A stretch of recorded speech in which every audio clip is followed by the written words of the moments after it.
with Spirit of Matter, and today I'm going to talk about Sedna's journey.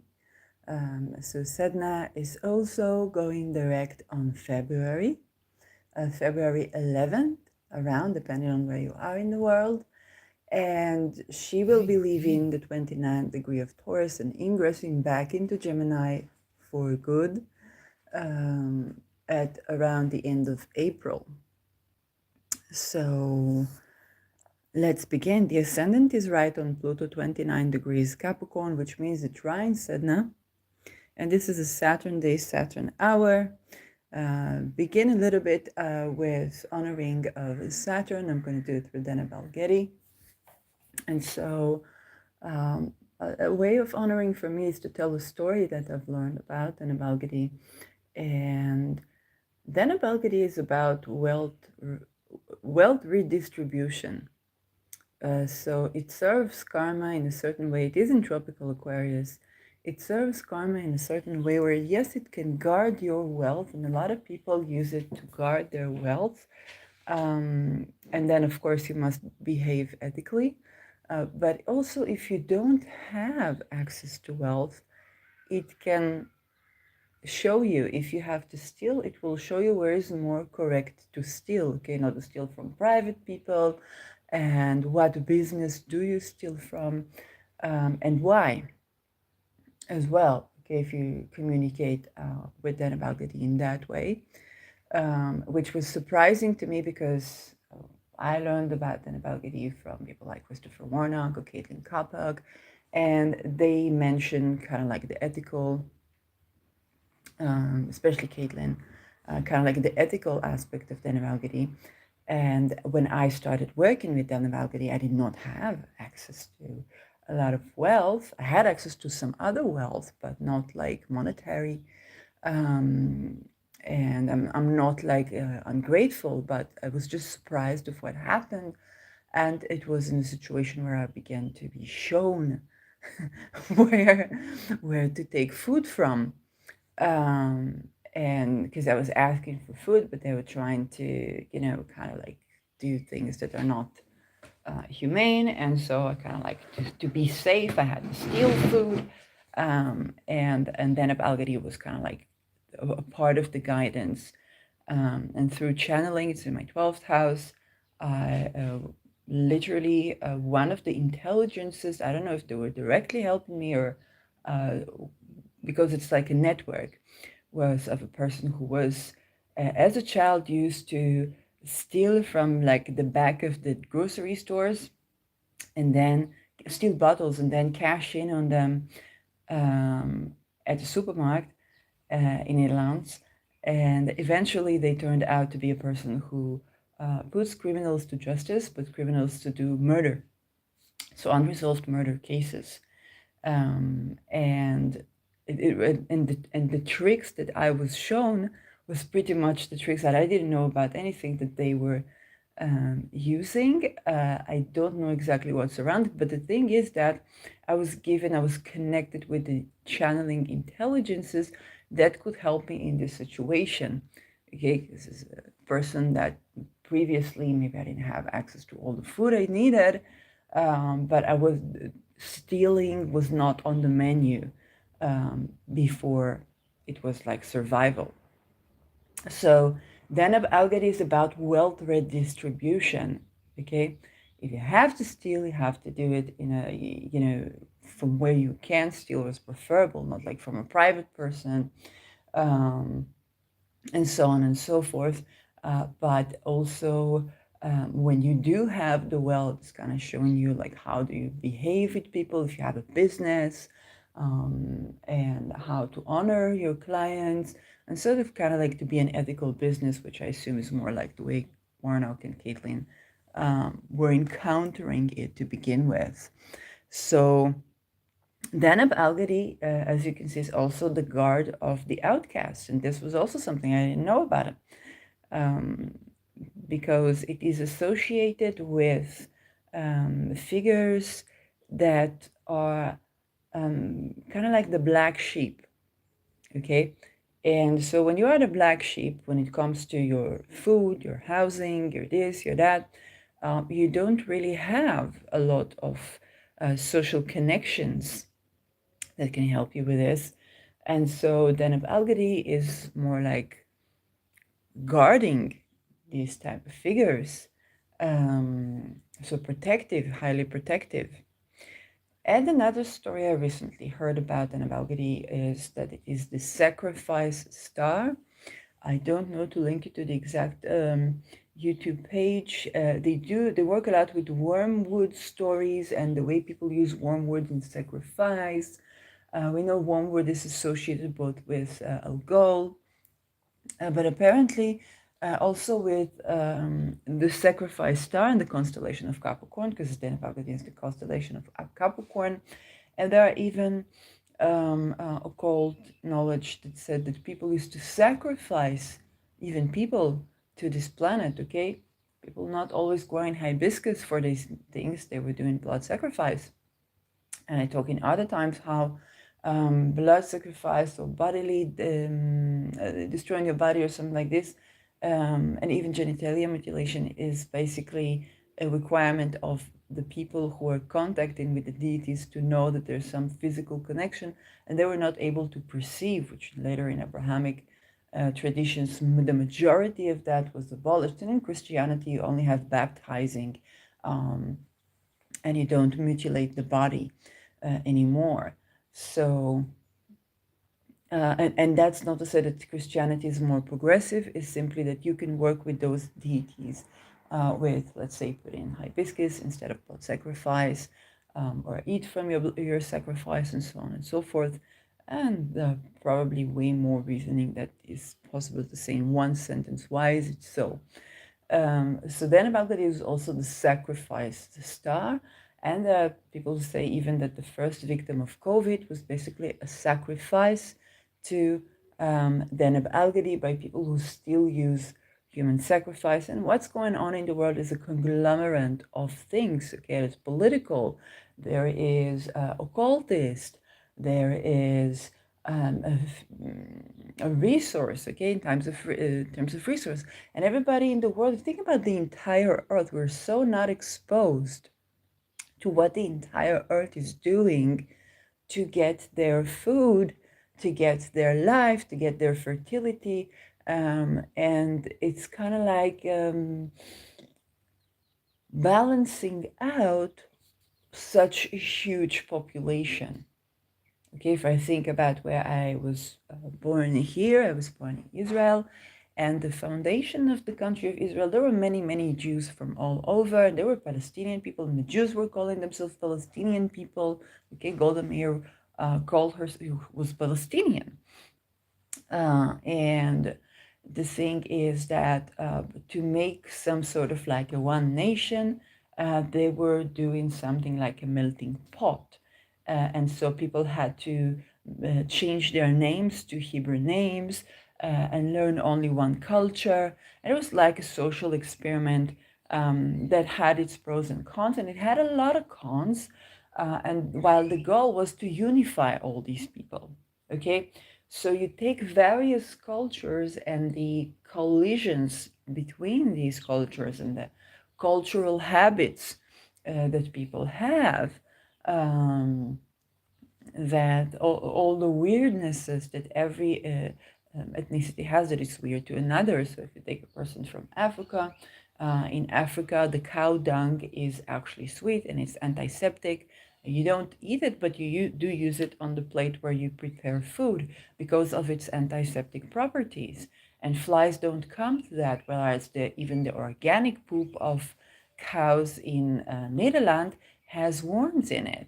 So, so you see how that breeds different habits in if you're Muslim or if you're from India, then you clean your bum with water. Whereas if you're Western, you clean your bum with paper. So everybody thought that, you know, if everybody looks at each other's bum hole, and that's fucking weird. But it has context and so on and so forth. And so we see that people use human sacrifice And some of these people are elites that run this world and are probably not exposed to the fact that you can grow hibiscus and get the same results. You don't have to democide people. But also, if you try to explain to, I don't know, a woman in the 17th century what is will and consent, she wouldn't understand what you're talking about. Or just 100 years ago, or less than 100 years ago, the pill was considered feminist. Today, women are like, I don't want these hormones in my body. Okay, so as we are being exposed to everything that is happening, we are also being exposed to the various myths around our stars and our cosmology. And all of these points are like, how was Denable Getty used? As a sacrifice star, and how Denable Getty can actually tend to wealth redistribution. Okay, it's not just protecting your wealth and keeping you ethical, but also wealth redistribution. If you don't have access to wealth, so protecting you doesn't mean you're going to be filthy rich, but you can have more access. You know where to steal food and so on and so forth, which is still difficult. Okay, so this is a little bit of honoring of Denable Geddes on the nature of Saturn and Jupiter, and is at around 23, 24 degrees Aquarius. The moon will apply to conjunct it this evening from where I live. So you might want to attempt at a talismanic work. And the moon is now applying to square Uranus. Now let's talk about the topic of this episode. And this is February 11th. And February 11th, we're going to be having Sedna turning direct in 29 degrees Taurus. So if we can go to February astrology, and February. So we don't really have any February 11th here. We're going to have to get it at a roundabout way and get to, yes. So this is the date. And if we talk about the 29th degree of Taurus, yes, it will apply to trine Pluto in 0 degree Aquarius. The sun will be again on 22nd degree of Aquarius, which is interesting because the sun is right now on 22nd degree. Let's talk about Venus, because Venus is the ruler of this Sedna, and she will be in 22 degree Capricorn. So we're going to have an applying trine from Venus, a trine from Mars, as this Sedna turns direct. Now, I want to, before I'll take us to the future where she re-enters Gemini, I want to travel back in time a little bit. It's actually to 2023, to October 2023. And I want us to kind of look at, we'll go at it from October 8th and see where was Sedna, because she was retrograde probably. And she was in 0 degrees Gemini. Okay, so October 7th in the Middle East, and Sedna is about betrayal. Okay, October 7th in the Middle East, and we're talking about the 15-minute city. Okay, we're not talking about nationalities. We are not talking about local wars. What we are talking about, and another thing, I don't remember when Maui was happening, but it was also with Sedna in Gemini, because she's been there since June. So Gemini is about society. It's about the city, okay? If you have fourth house Gemini, either you are swaying in between two houses like me, okay? Partially I'm in my place, partially in my parents' place, just because I come to visit them often. They live in the city. But although I really love the village, I would either have to be swaying. For example, for me, it's good to live with a partner who lives in a separate house. So there'll be two houses and doesn't have to be in the city. But the other meaning of Gemini, if it's not two, is basically also when I was living, it is my entire life. I was being kind of like swaying between two houses or moving around a lot. Or either my parent was going to their parent house and so on and so forth. So I was growing either in the city, where it's growing in one house, or when it's kind of like more the suburb, or in a two, or in a cottage. We used to live in a cottage. We didn't like that arrangement so much. But the thing is that Gemini is about the city.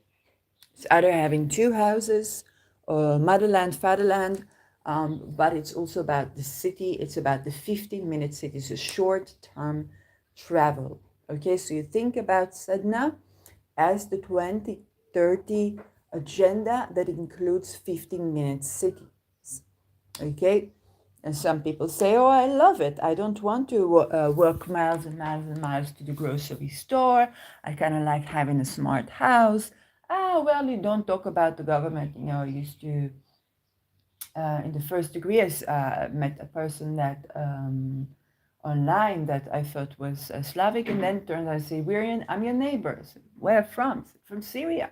And he fooled me that he was Muslim, but he was actually Babylonian and Armenic. So I asked him about his regime. He says, no problem. We don't talk about the regime so much. And he was way more outspoken than you would expect a person to be in pretty much a Muslim country. But he was Christian. And he said, we don't talk about the government. There's no problem. And that's it. Okay, I much prefer Assad because I'm Christian and I'm a minority. There was genocide, which is indeed was what was happening in the Civil War. And that is the minorities began to be genocided, but it's not like the rulership over the minorities was, it was authoritarian, but it was probably also doing atrocities and human rights violations as well, kind of like the Iraq story. So there are people for whom they say, I don't talk about the government. I live in the city. Yes, you are surveilled, but okay, Julian Assange has sex in jail with everybody watching him. And they're like, well, I much prefer to be able to walk, and I like the digitation. I like the fact that I can have a fingerprint.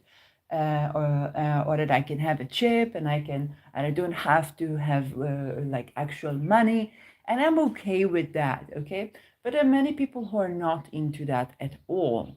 And so think about people who live in the rural places, agricultural places, people who kind of live by the sea, that care for the natural environment that naturally balances our nervous system. Gemini is after Taurus, and Taurus is all about the land, the soil, walking barefoot on the land, the simple life, and doing it over again, the joy of making jams from your own fruit trees, and so on. It's really joyous. Okay, and then you have a little bit of technology to help you to do that. But Gemini is the city life. And when people are going from Taurus to Gemini and they're unprepared, and they're not willing to, then we see that this transition, and that depends on the planets, and it will also come with Uranus, that will conjunct Sedna there. We see that this is difficult, and Sedna is about betrayal.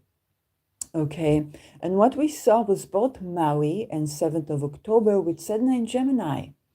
Okay, and Sedna in Gemini is basically betrayal to do with transferring people from Taurus land, where we're now, to the city.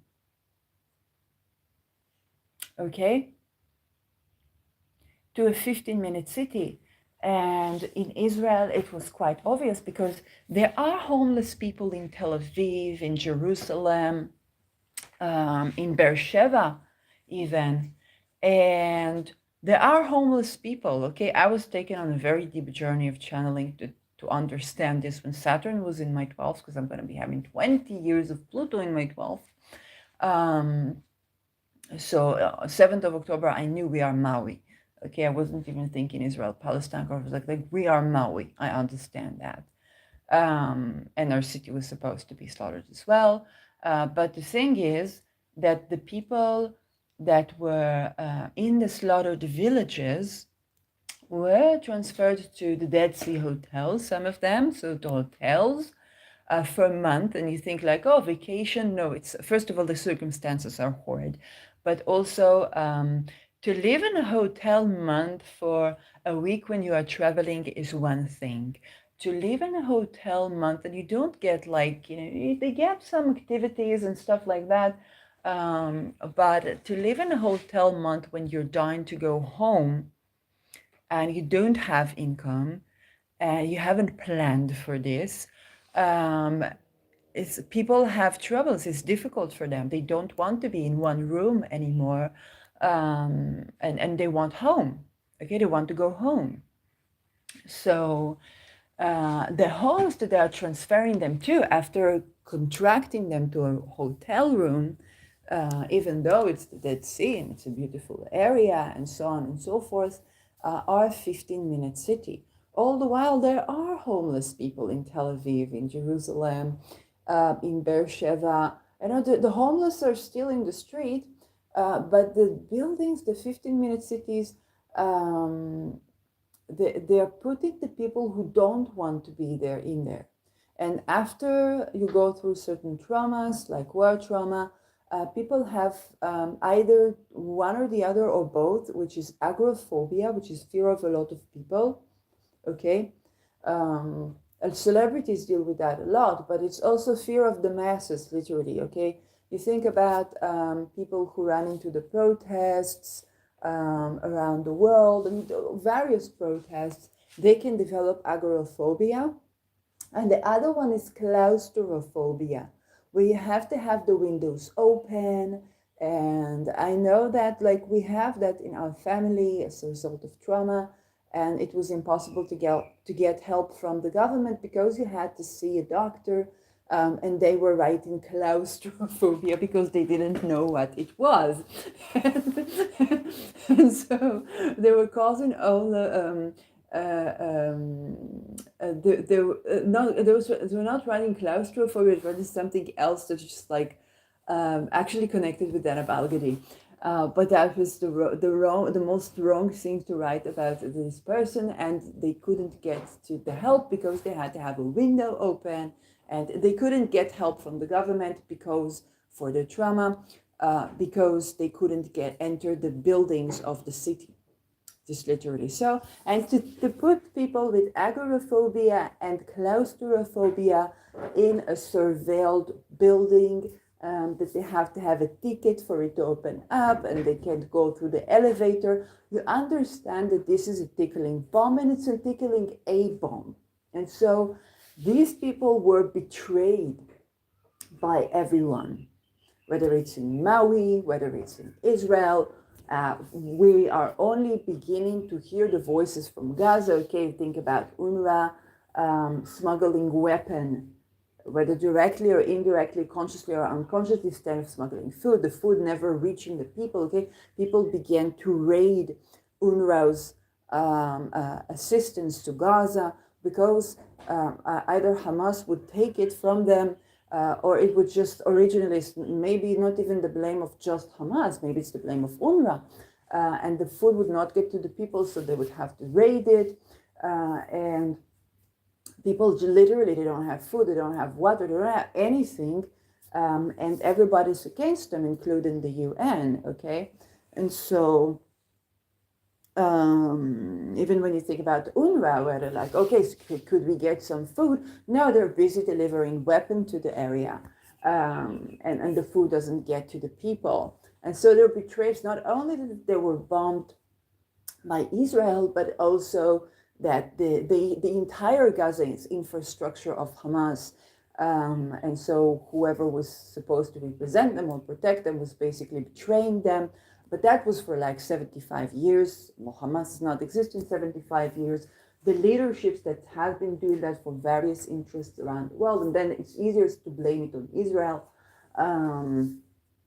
And so that is a betrayal that has to do with city, that has to do with children, that has to do with society, social issues, has to do with technology.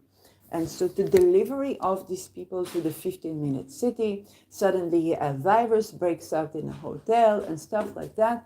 All of that are variations on the Sedna story. Okay, and then Sedna entered a Taurus, and Sedna entering Taurus is kind of like people asking for evidence from victims of rape, and while it's like the same people who are asking people for evidence for their rape are watching the snuff movie of those people being raped, like you know that, and this is global. Okay, it's not. Nothing special, nothing new. Nothing new, nothing new, nothing new. It's a long history they've been doing that. Okay? And so now we ask, where will Sedna go? Again to Gemini. So Sedna is turning direct in Taurus, and I suspect it will have to do with land assets, believing or not believing survivors of rape or domestic violence survivors, and moving forward with the issues, kind of like the time and again. So you think like Me Too on a steroids. And that is not only the Israel, it's also happening in Ukraine. It's not unlikely that it didn't happen in Russia. Okay, so what about Russian women? It's very likely that they were raped as well. What's happening in Congo? These 6 million people dying. If we talk about the Holocaust, these 6 million people dying. They're not getting a sarcophagus to watch the mountains in Switzerland and die within a minute and no suffering, you know.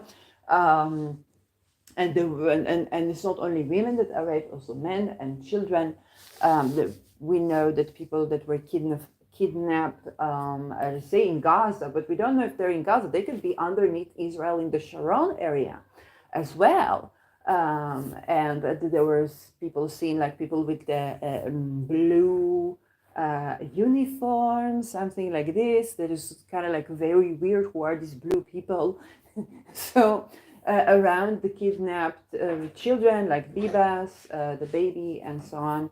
I didn't know that there were rape as well in those places. So I believe we were going to be tending to that. There was some sort of exposure, and because of the trine to Pluto, it's how should I say this? It's exposing everybody's soft underbelly when it comes to violation of willing consent. Okay, and Sedna has an additive value of betrayal. For example, when Sedna was adjacent to Algol, we began to hear narratives around Algol that she was kind of like a traitor, and that's why she's been through what she's been through, and we shouldn't listen. It's like I was running into these type of things around October, actually, where Sedna ingressed back into Taurus. So I discovered that there are many people who don't even know the Algol story, okay? Because it's the story of a survivor of sexual violence, and there is betrayal involved. So instead of understanding that the sexual violence survivor was betrayed, or when you walk out of domestic violence, you are betrayed. And humanity, even with the best intentions, has no idea what to do and how to do that well. So people are left without any sort of, so it's very much like the Sedna story. Her father was cutting off her fingers, and so she sank into the ocean while she was escaping this birdman, whether she went with him willingly and discovered he was abusive, or that her father sold her to him and she didn't want it and she was mistreated there. And her father was regretting all his life, but her father also did not have a framework, like in Inuit culture, to treat who will take care of my daughter. Okay, nobody tended to that at the time. We are in 2024. Inuit culture is thousands of years old, tens of thousands, because Sedna is an Inuit goddess and she's been around. Um, it takes 1200 years to surround the zodiac. So we are talking about ancient and antiquity and in these type of things. And we saw the adjacency of betrayal stories and victims of rape and murder together. So it's betrayal in the victims of rape and murder. Or if there are some survivors, so betrayal in them, and seeing them as traitors. Okay, so that is the kind of like horrid stuff we saw. Also in Sedna was conjunctional gold or COVID broke. And one of the vaccine side effects, also the COVID side effects, but also the vaccine side effects had to do with the fifth vital sign, which we know is only appearing in menstruating people. We had 80 years old women that began to bleed. We don't know even what. And then we had women that had or men that are menstruating that have, it's men's gender, that have a womb and they were suddenly menstruating and so on, if you're not taking like gender affirming surgeries. And so, or I would say not gender affirming, because you can be a man in a woman's body, or you can be a man in a body that has a womb and you're still a man. You don't need a surgery to affirm your gender. But there are people who want to match the sex with the gender, and if they want it and they are informed and they are in the age of consent, then that can be, if somebody asked me when I was 12, hey, you want to try to be a boy and have a penis, I would say, yeah, let's go for it. But I would not understand the meaning and the implications, and I'm very happy to have a womb and very happy to have two genders, and I love my body and I love my genders, and I also support that people for whom matching sex with gender surgeries and operations work for them, that will be available for them in the age of consent. So that's my informed point of view about this. Now, Sedna's story, Sedna going direct. Yes, Sedna going direct can be a certain completion of going towards a 15-minute city. It can also mean waking up. If you think about the vaccine, so the class lawsuits that won can be associated with Sedna going direct, okay? And it's not that the sperm count is not hurt by the vaccine, it's just that you would have to do a sperm count test, and I don't even know if you can do it. One of the things that I discovered this month is that because I live in Israel, I cannot do 23andMe and kind of like a DNA test or something like this. It's not that they would tell me all the results anyway, like because they're afraid that, I don't know, if I found I have Cherokee blood in me, I would be offended that I have red history. Like, no, but some people would, so they have to be. So these companies that do this DNA testing, they have to kind of like be compatible with everybody's racism, so they can shock you, but only a little bit. And so.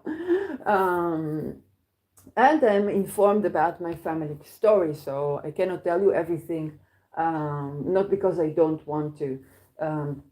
It's not a secret to me, but I have people to consider. And so I'm informed about like my heritage. It's not like some shocking surprise to me, but for some people it is. Okay, if you've been told you're the daughter or the son of this person, and you are they were your adoptive parent, but not your biological parent, and so on and so forth, then you can be shocked by a DNA test and so on. But the thing is that not only that, in Israel you cannot do these tests. And I'm like, Israel is not the only one kidnapping children by the welfare. This is a global issue. Child trafficking is a global issue.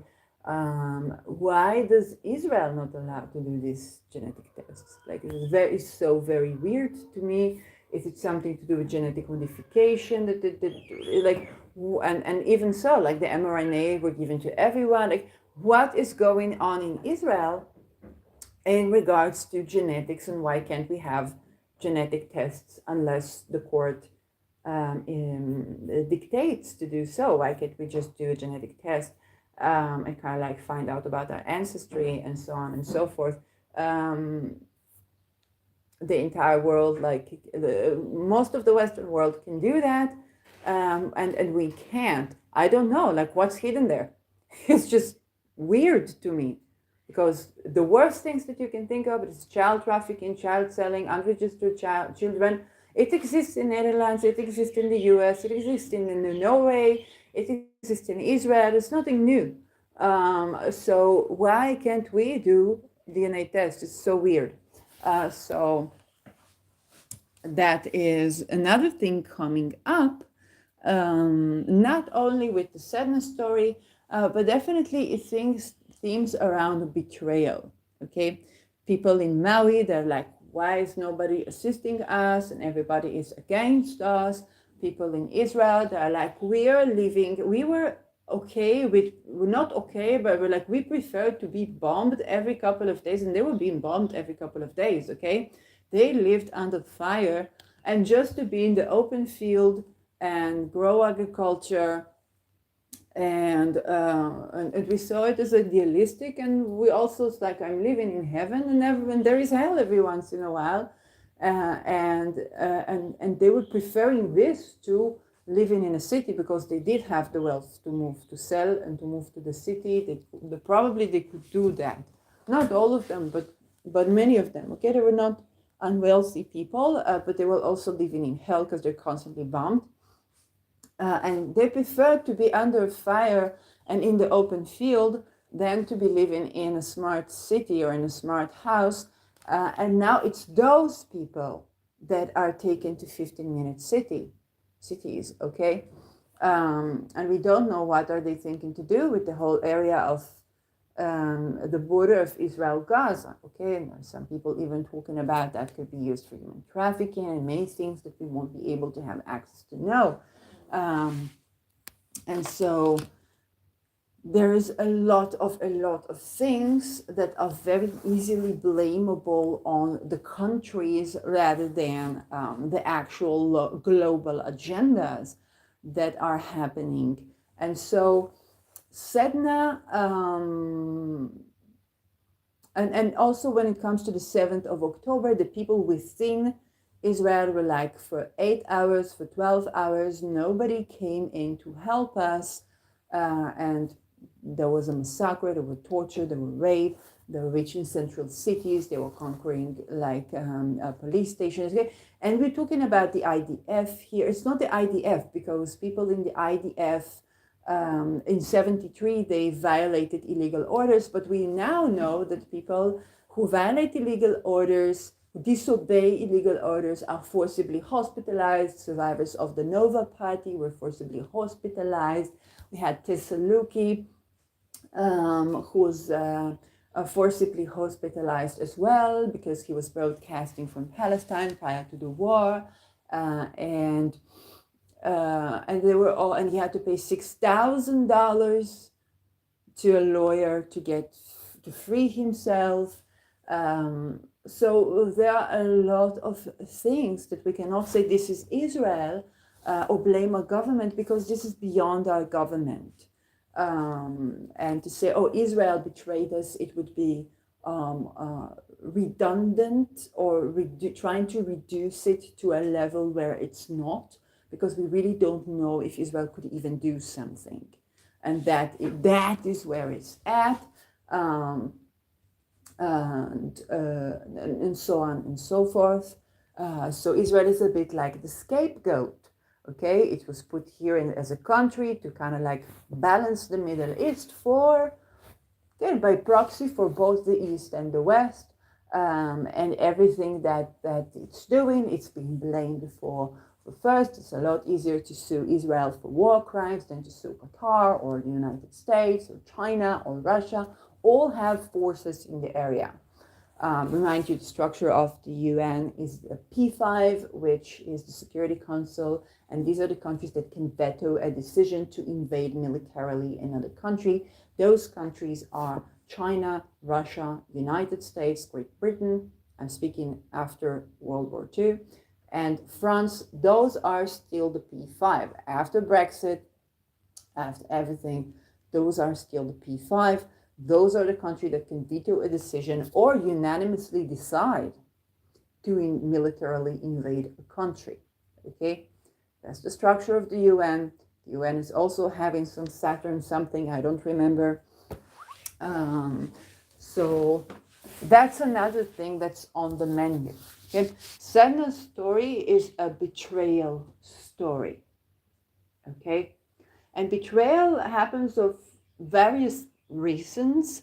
Some of them is you're not able to not betray someone. Okay, you're not able to tend to something. For, let's say, an IDF soldier that would disobey any legal order, and let's say he's married and has a child, and army service is mandatory, they would be forcibly hospitalized and would be given beta blockers, which are capable of murdering a person. They cause your autonomic muscles to not contract. Famous autonomic muscles is your intestines. This is what usually people pay attention to. It's difficult for them to poop. And the food and the minerals do not absorb, so you're constantly hungry. Okay, you can get the problem here. And your heart, which is how people, before a heart attack, you do have preliminary signs. So people of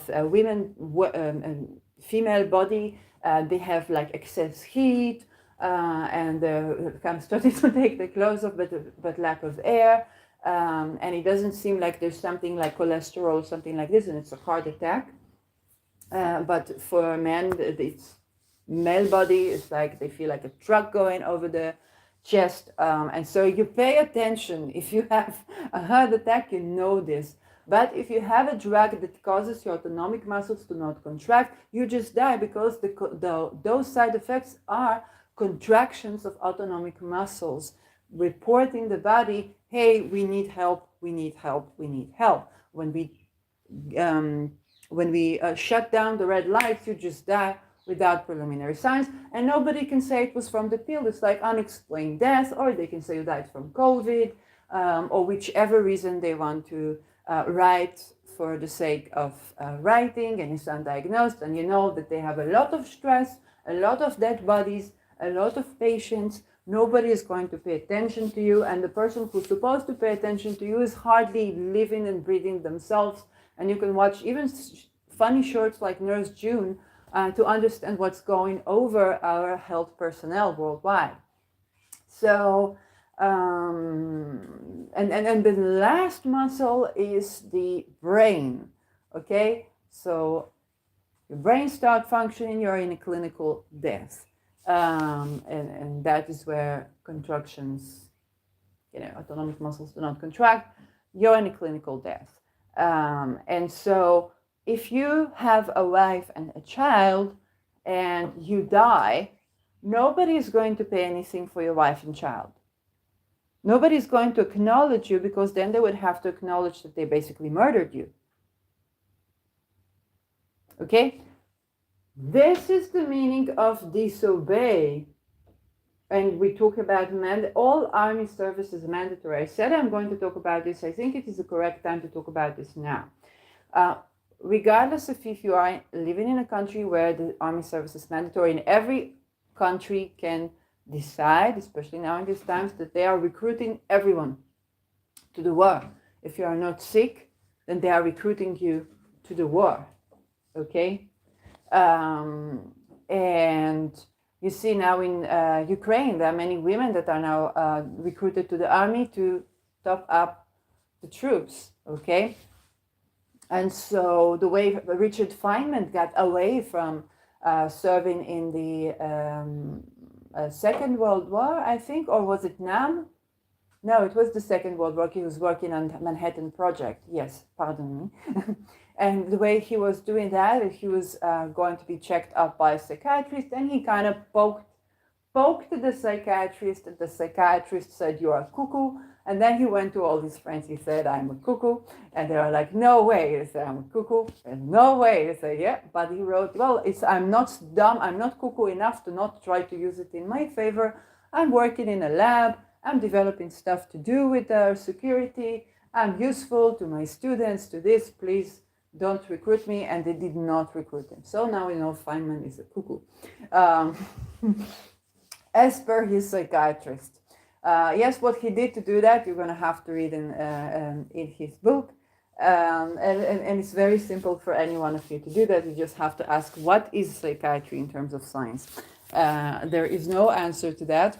And the reason there is no answer to that is not because it deals with the soul, but because they attempt to deal with the body in the region where the body does not apply to their science. Okay, the neural system does not work on a purely physical level. You gotta be running into big problems, not just philosophically, but also in terms of diagnostics, when you try to convince somebody that your science is based on physics alone and not acknowledging energy. Let's give the other example is that in Finland, open dialogue acknowledges the fact that you have to validate victims of violence, and they have to have their independent housing, that they cannot be taken away from even if they cannot work. And then not only do they begin to work, they begin to do something productive. They begin to, with the years, okay, it's not 9 months like the United States expects it to, or a week. We're talking about decades, and when you talk about recovery, centuries, because of the intergenerational stuff. But they are recovering from psychosis. Okay, what is psychosis? It's psychic attack. So if you're in a bad environment, you're going to have intrusive thoughts. If you're in a good environment, you're going to be starting channeling spirit in a way that is actually beneficial to you. Everybody knows that, okay? But if you try to do it with waves and frequencies and electric activity, you're going to run into some deep shit, like the people who asked Amika, which is a robot, an AI robot. They asked her if she cries, if she can cry or something like this. And she said, do you want water on your hardware? Okay. So we have to take the soul into consideration. Some more Sedna stuff. Sedna in Taurus, we are wrapping up understanding the connection between the development of throat singing to what it heals, which is basically the sex chakra and relational chakra and sexual boundary violations, and the importance of willing consent in the era too, and the importance of willing consent and singing and throat singing, relaxing the throat to heal the fertility of the person, the fertility of the soil. Don't rape and sacrifice people, grow hibiscus and sing and dance. So again, when we talk about multiculturalism, some things sometimes we do stupid things in our culture and we can change that. Yes, genitalia mutilation. Okay, Abraham insisted with God that they want some physical sign. All the rabbinical elite knows that and understands that, but they still believe that people are like Abraham and people are not giving them reasons to think otherwise. So there is a disconnect. Well, God was insisting with Abraham. No, if you want to slaughter an animal, don't slaughter your son, slaughter an animal. And then eat from this animal. Don't just do it for me. This is a living being. Don't kill it for nothing, okay? Because from the vantage point of the deities, of the gods, you kill something in the world just for them and you don't make use of it, then you're doing this like for nothing. Okay, it's in the Bible. Read the Bible. Read the Bible. And Abraham insists, and he say, okay, then a piece of the penis. And God says, okay. It's kind of like it corners God to a corner where God is like, okay, I must do something because otherwise if he is not believing in me, he will sacrifice children to gods. He will think he cannot go without the golden something like this, and they will rape each other and call this orgy. Okay, there's nothing wrong with orgy, but if you don't practice willing consent, just rape a lot of people, men and women and children. They do all kinds of practices that are nothing to do with divinity, and they can achieve the same thing without all this, especially now that we are, if we're not going to be in exile or we're going to be moving around, then they cannot have these temples and these, ceremonies and stuff like that, and they still need the guidance. And so God was simply compromising with Abraham on this genital mutilation practice of the penis. Okay, been 2,000 years. Yes, and a lot of what we do for the gods is man-made. It's the way that we express, because this is the way we understand how to relate, and this is something that we need. So as we are going to a more global times, we're also going to spiritual changes. We're going to have the bisextile with Neptune, Pluto, and Uranus. We're going to have unification. Okay, the Shia and the Sunna are unifying, and some of this is great, because it's like, hey, we've had enough aeons of slaughter just because a person was Sunni but not from this stream. Okay, in Judaism, it's like Jewish for not for this stream. The story I like to tell about Bnei Brak. I had a good friend that was of both Israeli and Ukrainian descent, Jewish, and he had a religious friend. They went to a Shabbat dinner to Bnei Brak, which is kind of like 100 gates or Mea Shearim in Jerusalem. It used to be a city of like soldiers. Okay, after the army, they used to be there, but then religious began to live there, and they bring a lot of children, began to be religious. And so there are various streams of religion there, and there is a Jewish prayer that you need at least 10 people. It's called minyan. And so my friend and his religious friend go to Bnei Brak, and some other religious group, okay, call in my friend, not his friend, my friend, can you please help us with minyan? Now, my friend is Jewish, but to them it is Gentile, okay? Because he's coming from Ukraine, he has Ukrainian appearance, and so on and so forth at this time. So they did not find 10 Jews in Bnei Brak to complete a minyan, to pray to God. Okay, the Bible had probably had a lot of things to say about that. So they chose this guy that to them is a Gentile, but they could all agree about this person to come and pray with them, because they were so divided between the streams of Judaism within one of the most religious places in Israel. Okay, so it's not like only the Jews. For sure it happens with Christians, for sure it happens with Muslims, and so on and so forth. And we are changing the relations between religions, and we are kind of like opening up the gates of what is God, how do we work God. We are also at the age of, well, people call it enlightenment, some people call it enlightenment, where people are going to be worshiping in a way less hierarchical. Okay, Pluto going into Aquarius, and Saturn is also religion. So people are going to be looking for more like the Kantian move to Protestant Christianity, and the type of religion that is more logical. Okay, you channel, you work with God, you have either through the logos you can get to the divinity. We're going to have another revivification of that. This was also later would be the founding of the United States. Okay, we talk about John Locke, and we talk about the pragmatism that already unifies science and religion, thinking about the implications of a belief. An entire field of holistic medicine is based, could not be existing without modern pragmatism. Okay, so when a person has a certain ailment and they take a look at their worldview and how is the worldview affects them, are they showing enough gratitude?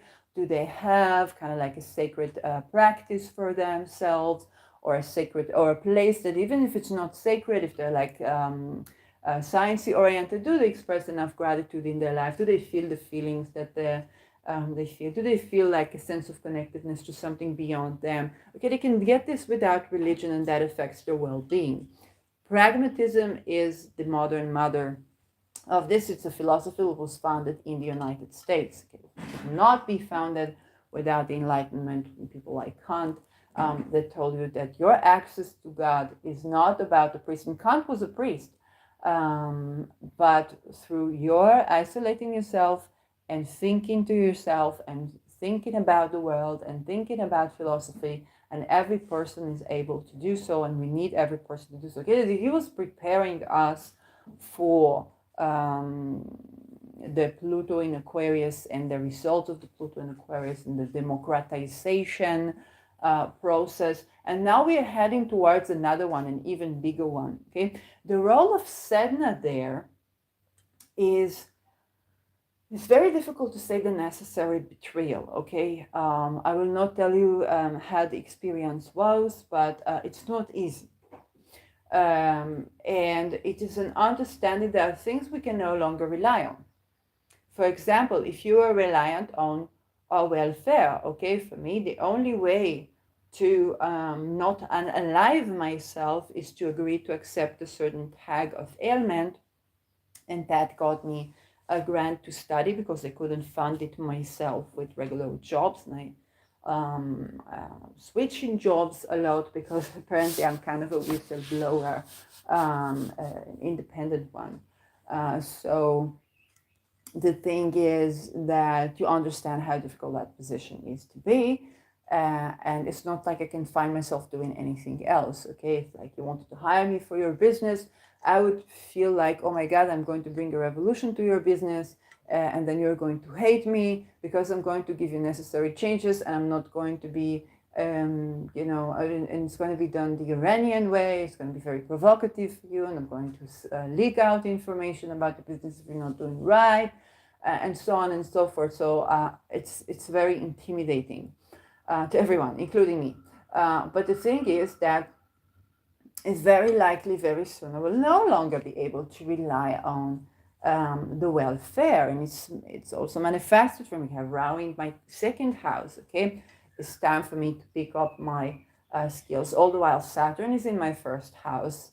For example, I just need to clean the house because they're going to check for a leakage, and I need to do my dishes, and then just to clean the floor a little bit again, and I got a little bit of help and to clean the bathroom. This is to me, and I can talk about astrology all day, but this was the reason that, for example, I had a social worker for like almost a decade. Okay, I could do, and maybe, it's showing you a side of me that you don't get to see, because you get to see this person that has funny voices and talks about astrology and has all kinds of knowledge for many things they did, and who knows what this person did in the world, that they come in with so many stories from so many fields. But the side of me that you don't see is the day-to-day side. That yes, I have kittens here, but I'm not no household. I'm not a housewife or a houseman. Although I love my house, but the thing is that I don't function so well, so much so that there would be like a person from the social work that would sit with me and talk with me, and while I would talk to them about whatever, I would clean a little, but I get very tired, very exhausted. Now Saturn in my first house, very difficult, okay? And Chiron in the second house, it means that while I'm called to make money myself, I have no idea how to do this. I have a lot of potential, I have a lot of talents, but when it comes to showing up to a structured place, I had a joke with someone that tried to gaslight me, and I told him, listen, if I will be a criminal, it would not be organized crime, because I'm not a person of schedule and order and the fixed frame. Little do I know that this person maybe was trying to recruit me to organized crime. I don't know what was he doing, but okay. I was trying to do either lover boy technique or something like this, because it's so much. It doesn't seem like he only wanted sex, because for a person, and he probably didn't want to marry him. So something weird was going on there, but that's life. So I gathered all of my diplomacy and all the things I learned about relationships, and I said, okay, I feel like we are not compatible, and I wish you all the best. And I blocked him. and I had to take a lot of courses on how to do communication, because I also have Chiron natally related with Mercury. So this is just one example of how the fact that we are being prepared to a place where we will not be able to rely on the old order of things. So in the Enlightenment, it was the kingdom. You had your place in the kingdom. In the Second World War, it was the household. Even today in Israel, we had a woman of a man who was in the army, and there was a story in the news, and she met her husband when he came back. She met him at a cafe, because when she was at war, she began to have her own order, and she didn't want it to violate the order that she created for herself, for her child, and she wanted to kind of protect her household. We don't know if there was violence before that. We don't know anything, or if it's just uncompatible energy. Like, we don't know that. Okay, on a lesser level, like I said, when I left my house, then later, if there was like a crisis, the thought that I will go back to living at home is not, we already both understand that is not possible. Okay, it's not possible. But I got an actual working relationship with my parents as a gift, as a magic that I didn't even think could occur in this lifetime.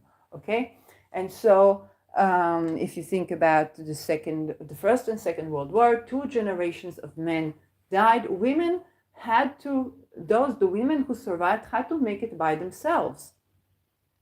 Okay, and they were opening businesses, and they were taking care of the household, and they've managed to live a certain life and be okay with a certain structure that they cannot go back to the previous structures. And the husbands were coming back from the war, and the women didn't need them. Those that survived, okay, they didn't need them anymore. And not only that, now when there would be a political decision, it would affect, if you're a business owner, then taxation decisions affect you. If you are, the only one taking your children to school, then whatever happens in the Ministry of Education affects you. Okay, people after COVID spend more time with their children. Suddenly they see that the child is coming back from sexual education with pornographic descriptions of what boys like and what girls like, and in a vulgaric language, and is thinking about what happened to healthy sexuality, what happened to learning that, how to protect yourself from STDs, but also how to make sure that everybody is consenting. And not only that, the children were encouraged to try to touch each other until they feel uncomfortable, to push it until they feel uncomfortable. And they were educating children to have sexual experiences with adults, encouraging people to be partaking in their own abuse. And this is a global agenda. Okay, so a parent sees this, they don't know what's up, so they're like, oh, Israel is terrible. It's not only Israel, it's happening in the entire world right now in the education system. And so when you spend more time with your children, suddenly you see this, you see what's happening with your children. Now you want to vote. When it comes to your children, oh my God, I don't even have children. And when it comes to children, oh my God, like when I understand how this affects the next generation, even though I don't have children of my own, and how, it's important to create something better, I become like an animal myself. I'm not even a parent. So we got women voting. And men could no longer rely on the old order. Women can also not rely on the old order. Women are expected to have a job, okay? But your partner expects you to have a job. He doesn't want everything to rely just on his ability to pay, and you don't want this either.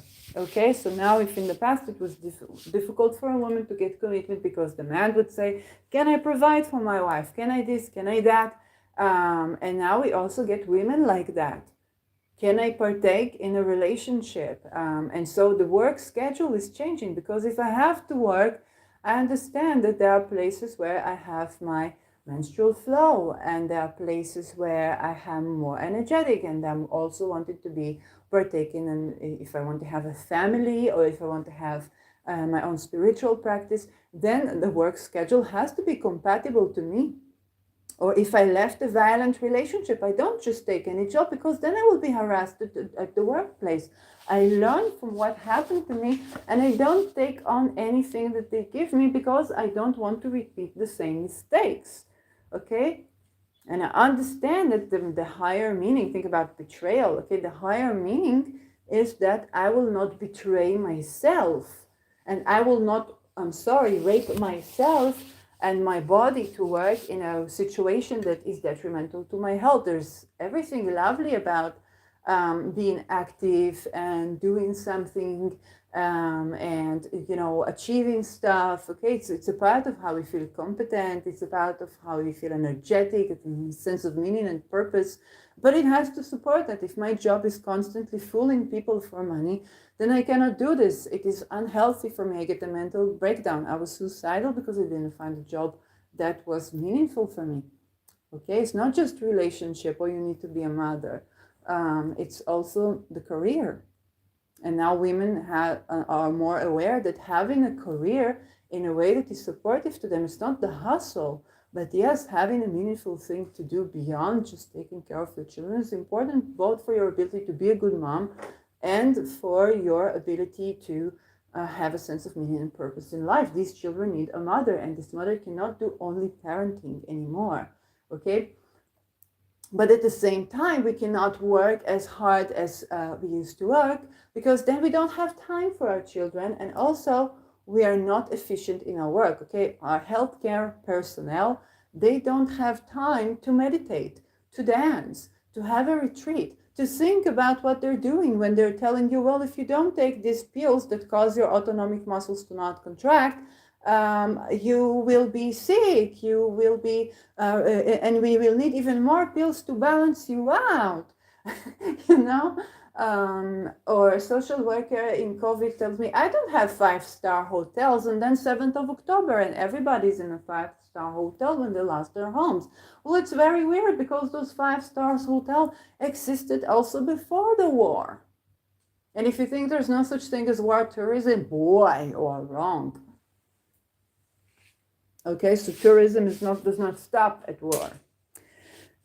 So Sedna going direct 11th February in Taurus, okay, and she will ingress to Gemini around April. Now, let's take a look at when April, because I have to find this myself. It's about the end of April. And we already saw that during Maui and during 7th of October, that was both for Israel but also for Gazan people, okay? And we don't know anything, because we cannot speak with the Gazan person in a way that we can hear something from them. They cannot talk about the government, they cannot talk about Hamas.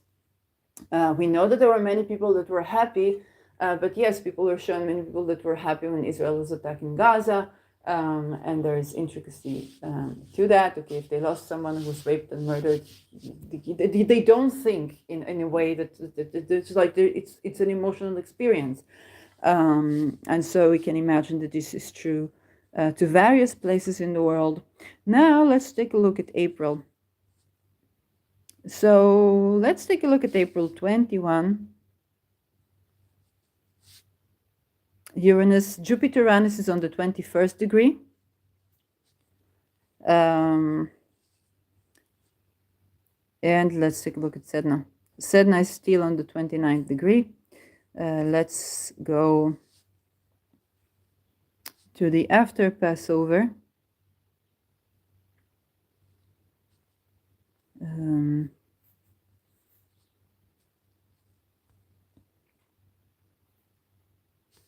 Degrees.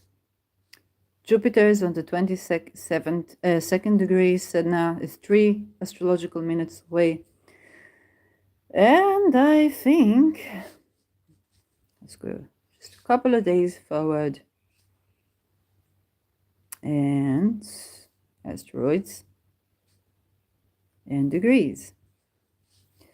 And this is when, okay, This is when the Jupiter-Uranus is on the 22nd degree. So we talk about 26th April. Sedna is still in Taurus. Go a little bit forward. April 28th. Day of Bituach Leumi. And yes, okay.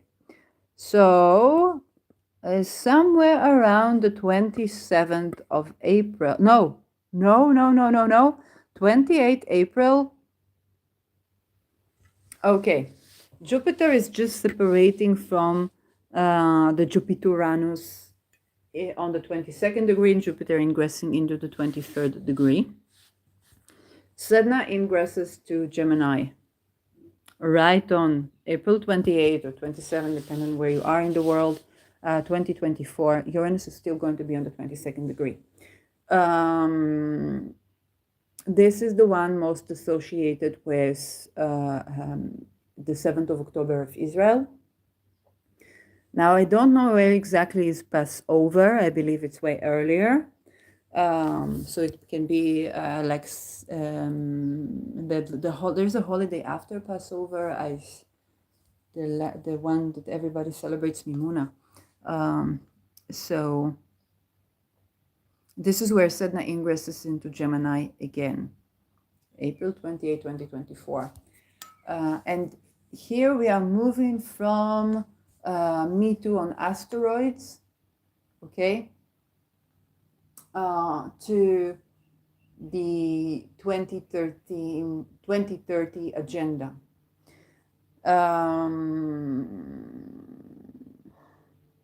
And Uranus is still on the 22nd degree of Taurus. The Sun is in Taurus. This is where countries like Ukraine, Israel, Belgium, it's kind of like on the world map. But we can also have other Mauis. There probably were, and we didn't hear about them. And this is this Sedna going direct in Gemini. Again, we're talking about a betrayal that is associated with trying to bring people into 15-minute cities, surveilled cities, and kind of like people not being able to exchange goods or have housing, like have resources if they don't like obey this. And yet if they do obey this, we all know where it leads. So this is something that this happens around eclipses. So there are also 7th of October happened around eclipses, and we saw that the waves of the way it impacted the world, it was global. Okay, no, I don't think there is a city that didn't see some sort of a demonstration of protests related to those events. And we're talking about children, okay? Talk about people tearing down the posters. Even now in Netherlands, the Netherlands government is afraid to post the posters of the kidnapped Jewish children as well.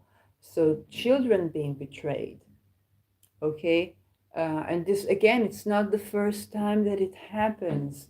But there are certain things that I guess are going to be exposed, and certain betrayals that either can happen again, or we're gonna get some sort of like an implication for those betrayals. If you think about, Sedna Algol, COVID, and the class lawsuits against Pfizer and Moderna that won in Germany.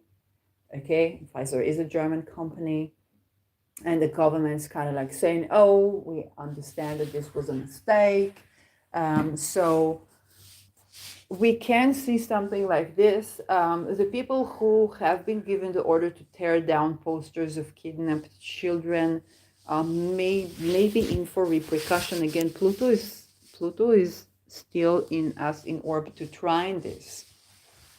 Okay, this will be an Aquarian Pluto. So Aquarius, we think about anonymous, we think about hackers, we think about children hackers, we think about exposure of betrayal, okay? There are going to be documents exposed of betrayal. There are going to be things, people will try to make documents missing and people will suddenly expose. Well, I do recommend for you to try to be in a position where you cannot suddenly, because if you have like a cell phone, you might suddenly have a screening of a movie showing a rape of a child or something like this. And that can both be AI and real. And this is because there is a tremendous calling to show the betrayal that happened. And in this one is in children, or the betrayal that happened around cities and 15-minute cities. Something is going to be, again, before we are entering a situation, there are in many cases many signs, okay? And I want to talk about the story I have with They Don't Know What's Energy. So They Don't Know What's Energy was basically a psychologist that I went to after my previous psychologist was not will look at me like a ghost when I began to speak about experiences that are more of an astral nature or an empath nature, feeling my feelings and another's feelings. And he looked at me like a ghost, even though himself, he was veteran, I believe, and he was recovering from PTSD himself, and he was doing EMDR. But then I decided that the next person that I tried to get therapy, it was difficult for me to get therapy because I didn't have a lot of resources. And I found a way to kind of like have a subsidized. And at the beginning, I felt a yes, and I already came with my crystals and talk about everything, okay? Everything, whatever I had seen when I was a little child, and like literally everything. And the story goes like this, that we both had a yes, because I was paying attention to energy, both had a yes as to proceeding to meet and to go through this therapy. And it developed in various ways. But then there was a point where he was actually projecting to me also in an erotic way, which was okay with me in the beginning. And I began to see stuff like disorganized, like he would have dreams that I identified it was his colors and his themes, but I didn't know what they mean. And I began to identify stuff that were like a red light, literally the red light. When you turn on like the water for heating, then it has a red light. And I thought that the red light was his dreams, because I came to heal a relational trauma. And so I don't date people. I come to a psychologist to tend to that, because I understand everything is relationships. And if I want to do something in my career or something like this, I want to address what is me. And also, I'm not going to Me Too veteran, so I didn't want to blame on another person something that I'm bringing to the table. Because it's Me Too is not about demoting heads or head hunting. It's about creating a genuine change in relational pattern between people. And so I wanted to tend to me and my patterns before I do anything on the outside. And that was the situation. So when I saw a red light coming in the dreams, in the shared dreams, I interpreted it as he's probably having a red light about the fact that he's being intimate with me, because I come to heal disorganized attachment relational patterns. Of course, it's very likely that that was not the entire story, because he eventually would threaten my life and basically try to unalive me in every way that was standing towards him. So what was happening? Was it an onset of a trigger? Was it this? Was it that? Of course, if you're sleeping with your patient, you can't just talk about it with your supervisor. So he was also putting himself in a situation where he was isolated a lot, while I was going through this place of like recovery and speaking up. And it was even a discussion of like writing a book from the vantage point of the patient, of what's going on in therapy when you go to heal from sexual trauma in childhood or to heal your relational patterns. It was really like open, and I wasn't going to hide anything, because I didn't feel like I don't have anything to be ashamed of about healing my own relational pattern. If something happened, I don't have to put it as a secret. I was very terrified from the whole thing. I don't know what else is on. Okay, he was also working for the welfare to decide which children will be taken from their parents, and as to be the healer or the psychologist of these children as well. And we know that there is a story of kidnapping children in the welfare, so we don't know what was his role there. And he was telling me, I see things that are murderous, and I don't know if it is from my life or from your life. It's not unlikely that he was seeing what will be in the 7th of October as well. And so he has a patient that's kind of like recovering from sexual trauma, but the 7th of October is also about rape and murder of people. And the city in which the therapy was taking place, the city was supposed to be slaughtered in the 7th of October. So it's not unlikely that he was having premonitions. And so it's a very complicated and intricate situation. But you see that I was interpreting these red lights as it's for him, okay? And it's not like there weren't preliminary signs. It's just that the initial yes that I got, that we both got when we first met for like an intake, had such power over me that it was very difficult for me to say, okay, there is something here with this person that I should walk out of. And mind you, I felt quite isolated in the area because it's the only psychologist that I found that I can talk about. I can come with the crystal. I can talk about all these things that people don't know what's energy. And that was a threat to me eventually. Like, they don't know what's energy. And then COVID happens and all the non-monogamous community meet each other on in astral meetings, because that's the only way for them to meet because of the lockdown, and so on and so forth.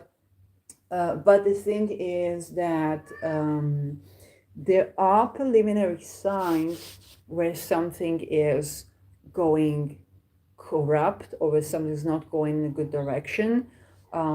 And yet there's also difficulty to follow a certain course of action. Okay, when I was leaving a 10 years old friendship because the stresses got too big for it to be good, and I also discovered that as a result of that there were certain behaviors that were really putting me at risk, trying to isolate me, and I had to walk out.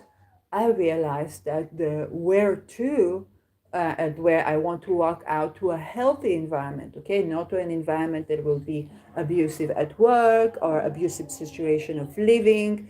I found out that I have to create it myself from very close to scratch relative to what I was being asked for, which is not to repeat the same mistakes. Okay, and so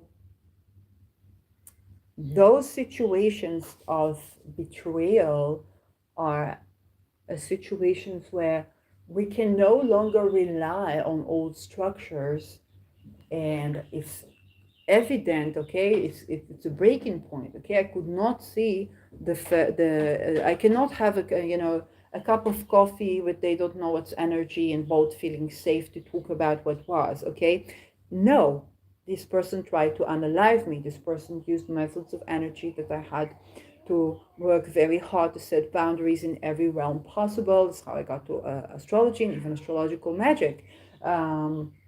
This person was trying to isolate me in front of the healthcare system. Okay, little did I know that the healthcare system is going to be unreliable at any case, and perhaps it is even better for me not to try to turn there anymore, because they're going backwards. And it's not unlikely that this person didn't see this, but he was trying to unalive me, okay? So from my experience, my vantage point, there's a person that was detrimental to my life, that was trying to put me in a situation that would get me killed in the war in a very, very horrific way.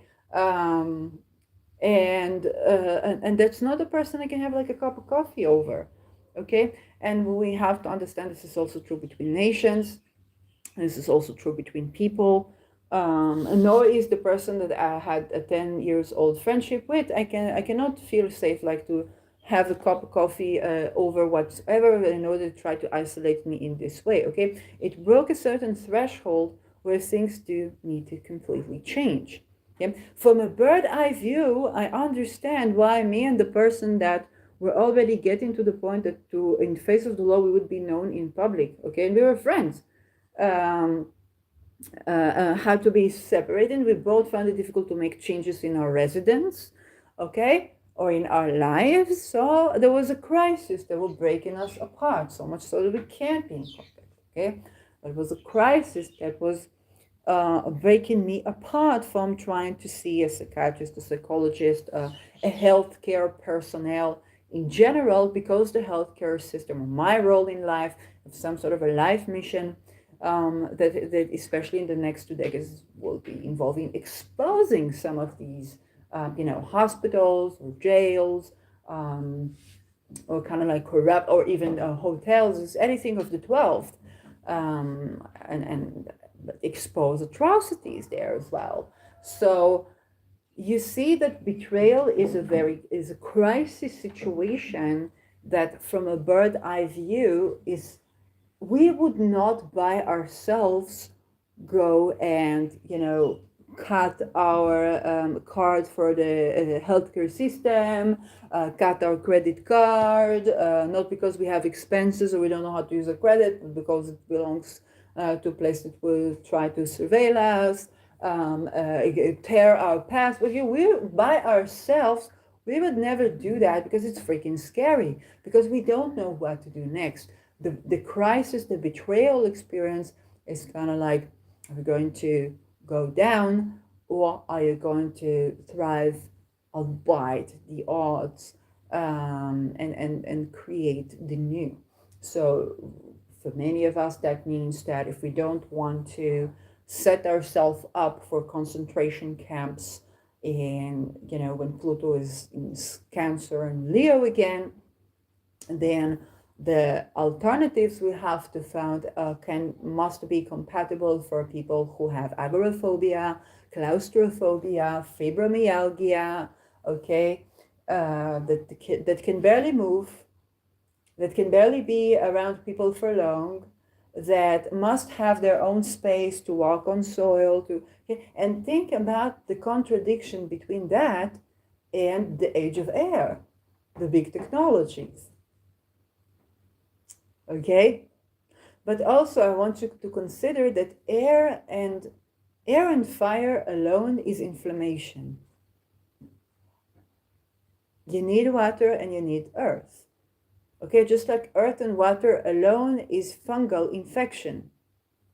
Literally, the soil in Gaza, which is next to the sea, has lethal fungal infection, and soldiers were dying from lethal function. I don't know how Gazan people were living there. They were probably dying from this fungal infection as well.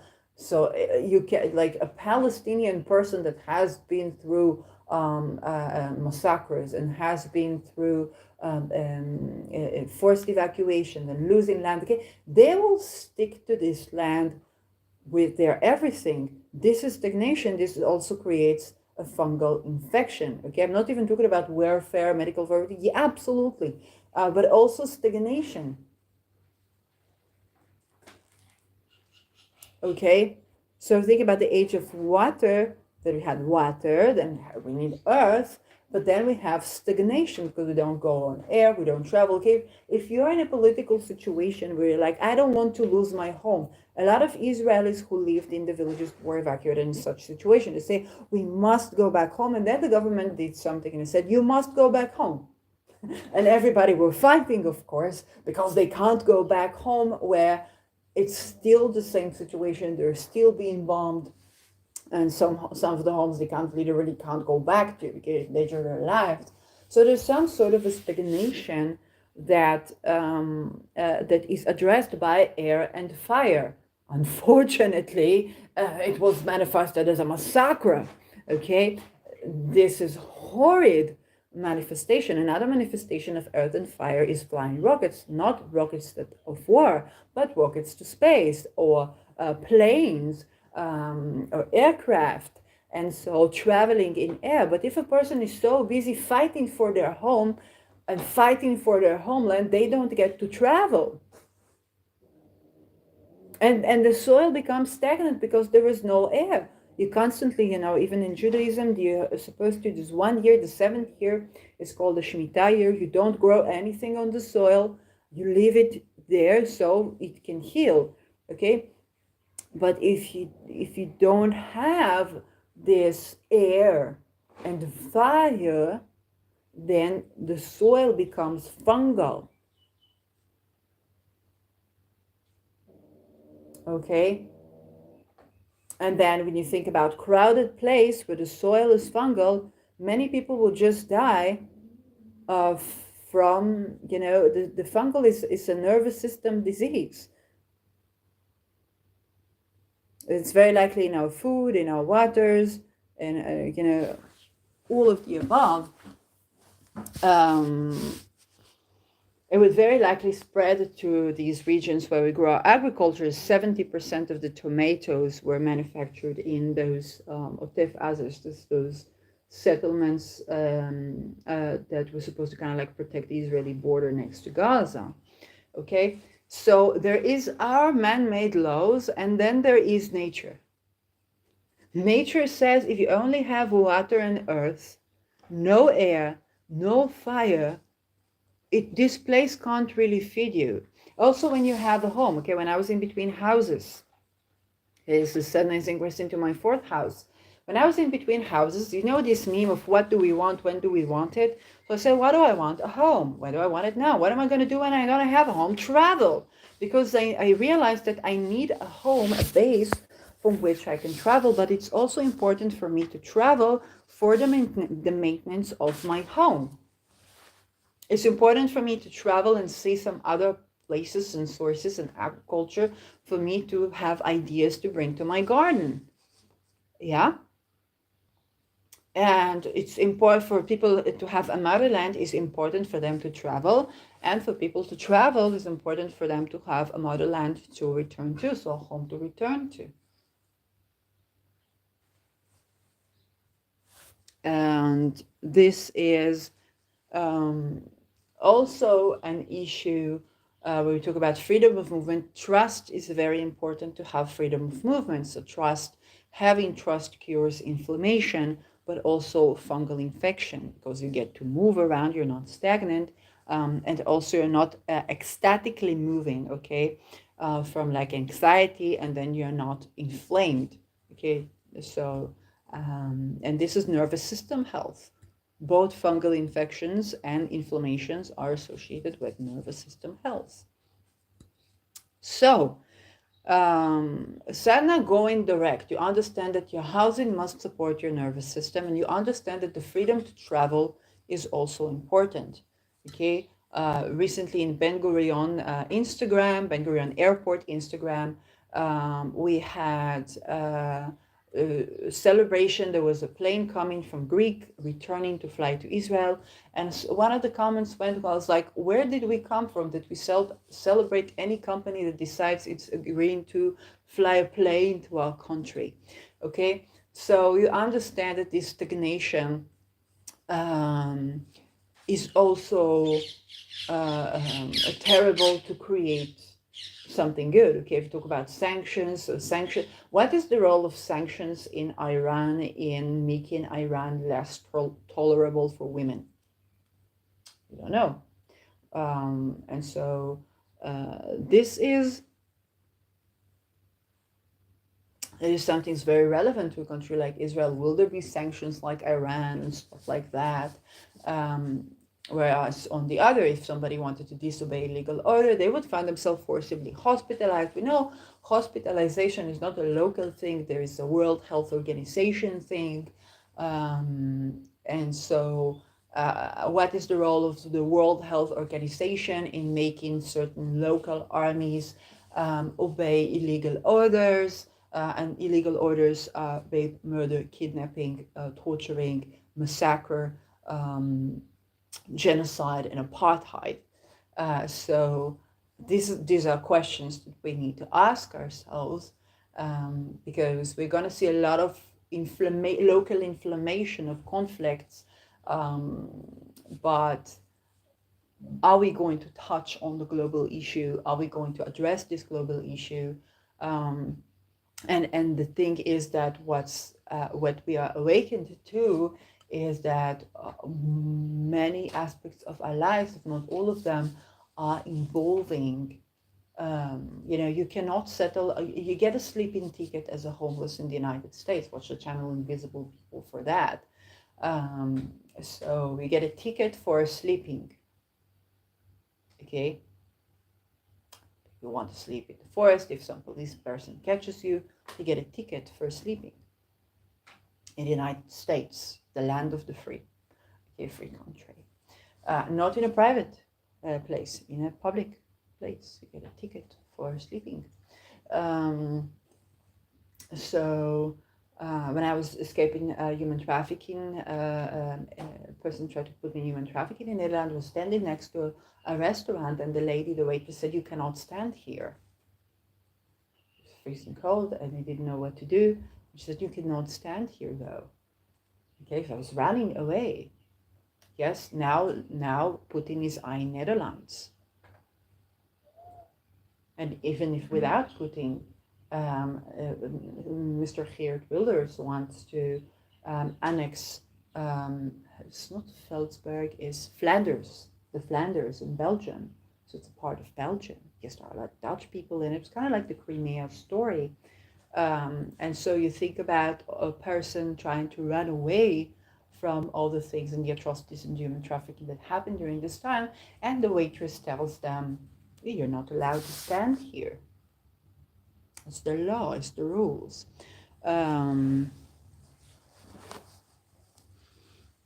So this is where, when the power is with we the people, this is what's going to happen with Pluto and Aquarius. Those betrayals of people in each other, people in children, this is Gemini.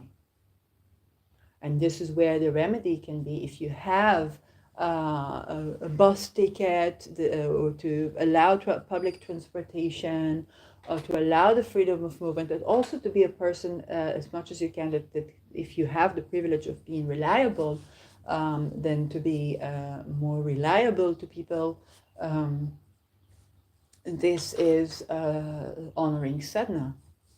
Okay, to provide a certain technology that's going to be probably different. A lot of astrologers kind of insinuating it's going to be different internet.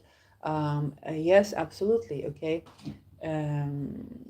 The drill is to try to make less access to people. When we began to have the technology of the internet, then a lot of the people who did have access to like computers and stuff, and some of their parents, like my parents, were doing everything that I will have access, then those people were included. All the while, people who did not have access to internet were excluded, or just did not know how to deal with this technology. So it's both the general progress of technology is kind of like a thing, but also it's a situation and also a method and a policy of exclusion. When you talk about social credit scores, smart homes, and you have to have a digital ID to have the internet, and stuff like that. So many people are going to be excluded, just like many people are excluded from citizenship. And so most of us, we're kind of like, we knew that a person is being excluded from citizenship. And we had some stories where a person discovered that somebody is receiving mail. They have been living in the same place for like a decade or so, and suddenly they get mail on the name of another person. And I tried to explain to them, because I knew this when I was in it, if you have no address, then you have to give some address to the municipality, so that you can receive, you have to give some contracts, you have to fake a document, and you have to give some contracts so that you have your rights, your nationality, your uitkering, okay, some money, perhaps, and so on and so forth. Otherwise, you will be slaughtered, you will be recruited to human trafficking, maybe to terror organizations, and so on and so forth. So what is actually happening is you have to forge a document, and you have to find a random address. And you have to forge an identity. So I don't know where my fingerprints are, because when I went to Netherlands, all the immigration, how to do is ask me for my fingerprints, and they were very kind to me. The people I ran into were very kind there, very, very welcoming, and they did a lot for me above and beyond, and totally only appreciation I have for them. They made me 3 cups of coffee and say, please sit, wait. And they contacted the Israeli embassy, and they found out the document for when I was 16, okay? And they are not to blame. They're just the people who are working there. They would, as people did above and beyond, and I don't even look Dutch, okay? I have brown hair, brown eyes, and so I like it wasn't even about me crossing as a Dutch person. No, I don't cross as a Dutch person. So they were just kind to me, and I'm very appreciative of that. And the thing is that in reality, I have a biometric passport. Okay, so all I have now, when you are stressed, you don't think about these things. So all I really had to do is ask me for my fingerprint, which should have been showing that that exactly all of my details are on my passport, and then my BSN. When you have a passport, and if you didn't live in Netherlands, you have a BSN already installed. And it wasn't done, it wasn't practiced, and not because they were unkind or because they were stupid, but there is some other reason that we don't know. Okay, and what happens with our fingerprints? And when I was doing my Dutch passport and was asked for my fingerprints, I gave it to the Dutch government. I did not give it to the Israeli government. Okay, I still have an ID from, in Hebrew we say tapapu, okay, from the British mandate. Because I said, I'm not giving this country my fingerprint. They're after help, okay? But I had no idea Netherlands was not reliable at all when it comes to my fingerprints either. And so, yeah, so where are my fingerprints? What is being done with them? How many people use them? And if a person needs just so that they can get out carrying or something like that, then of course they just need to survive. But of course it's probably also used for many, many things. A lot of people are going to find, Sedna ingresses into Gemini with Pluto in Aquarius. You're going to find out where your fingerprints are. You're going to find out the many things that your identity has done over the years, and you're gonna find out you're gonna find out more things about yourself. That's for sure. They're gonna be very convincing because they have your fingerprint. Okay, now if you combine that with trauma, one thing that happens with trauma is dissociative identity. So you couldn't even argue you didn't do it, because many people have that because they have been violated in such a way. Okay, think about many people being raped and not murdered, men and women and children, and they begin to have dissociative identity. It means that there's certain identities working within you, and they sometimes, I think they don't know what energy has this, because he would have like a sudden, he would have, I think he had this, and it can be that one of his identities was sabotaging, kind of like the situation was trying to murder me. So it's like not all of his identities are like this, but it's enough to have one.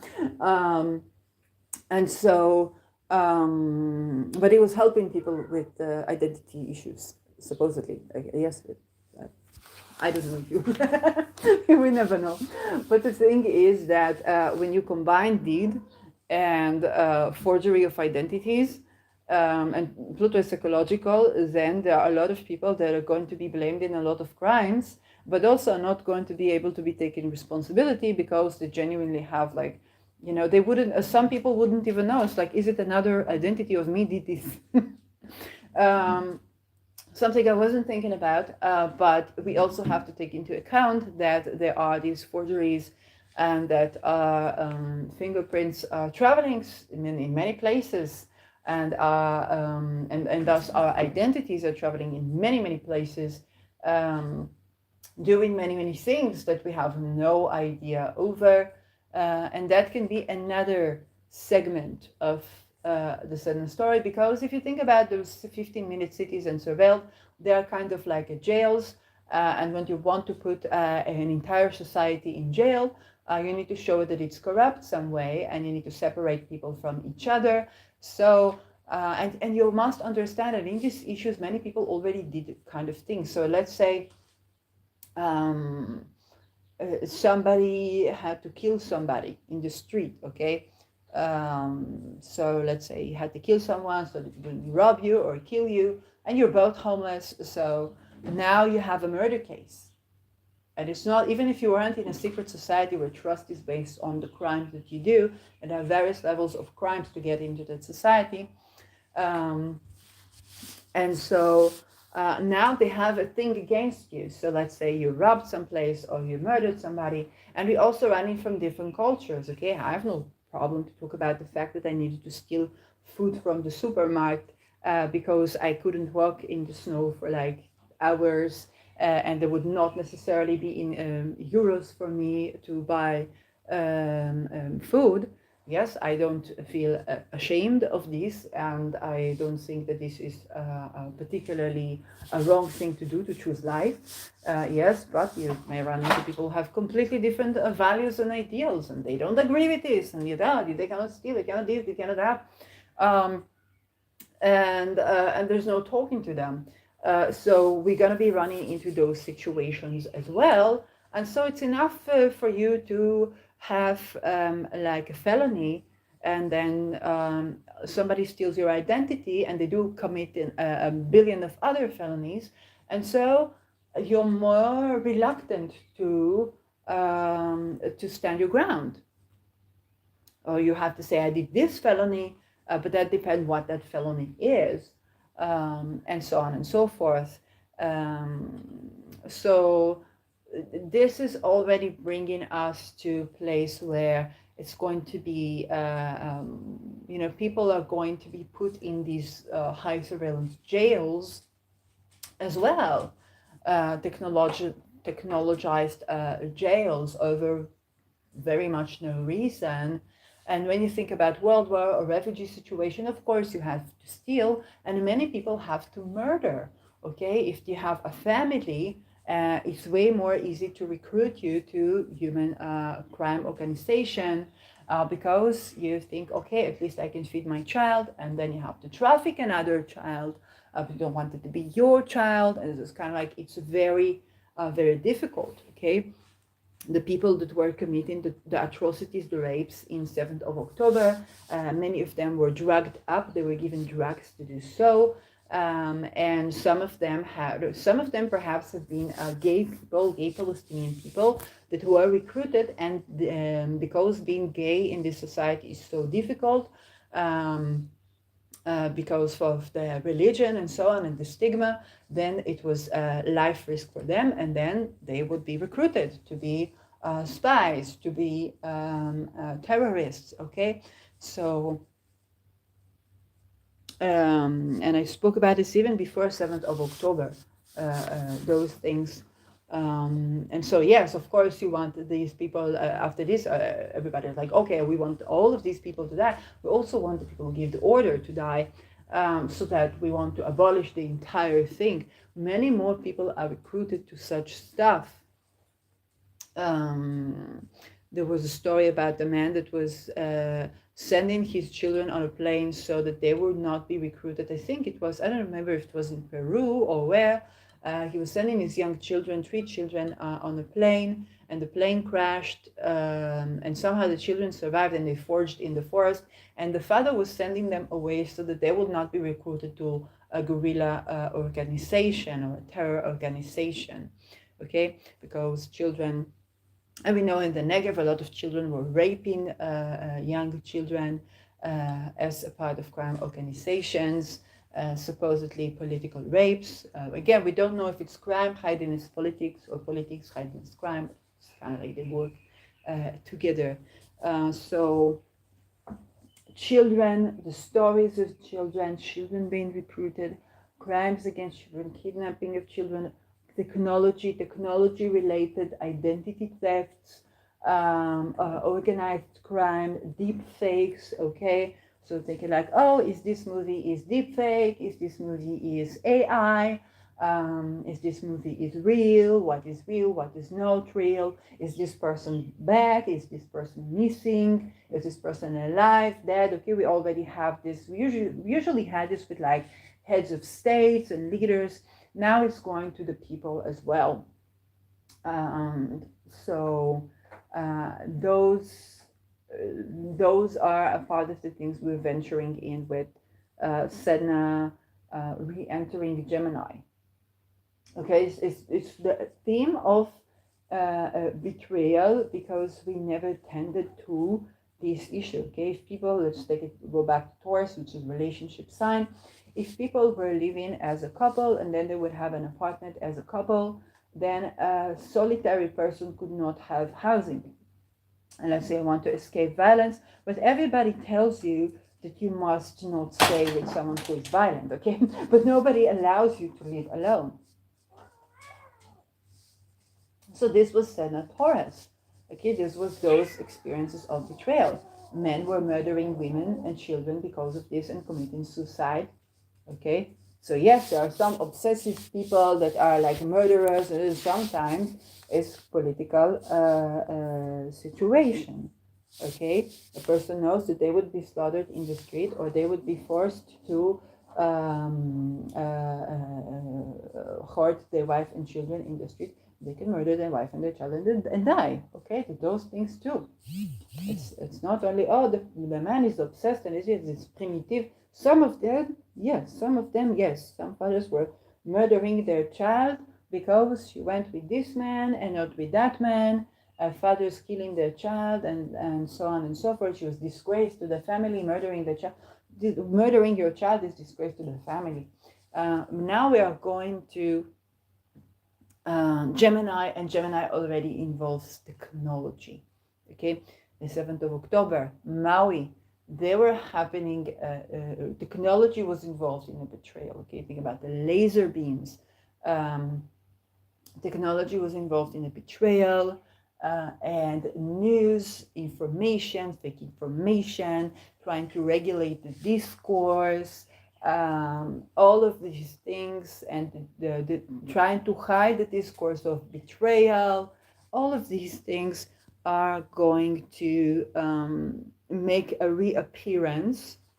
All the while, Uranus is going to be direct on the 22nd degree of Taurus. So unfortunately, there can be a continuation of such betrayals.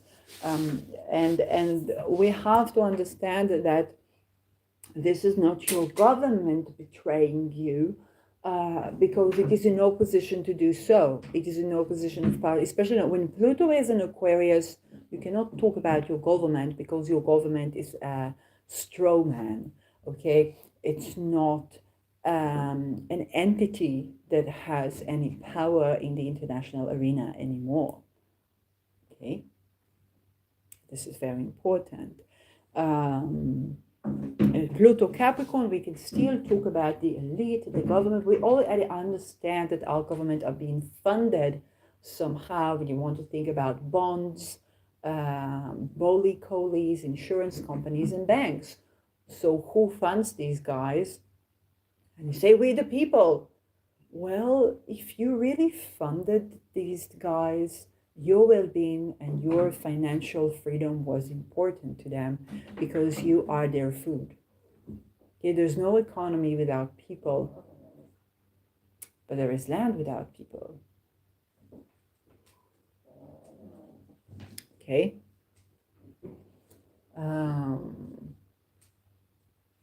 There's no, what is there without people? This is also what we need to think. Also in terms of nature, if there are more forests without people, or there are other forms of life without people, or Earth gets the chance to rehabilitate, okay, it's also something to think about. Okay, and so there is no economy without people. There are no politics without people. There are no nations without people. There are no kings without kingdoms.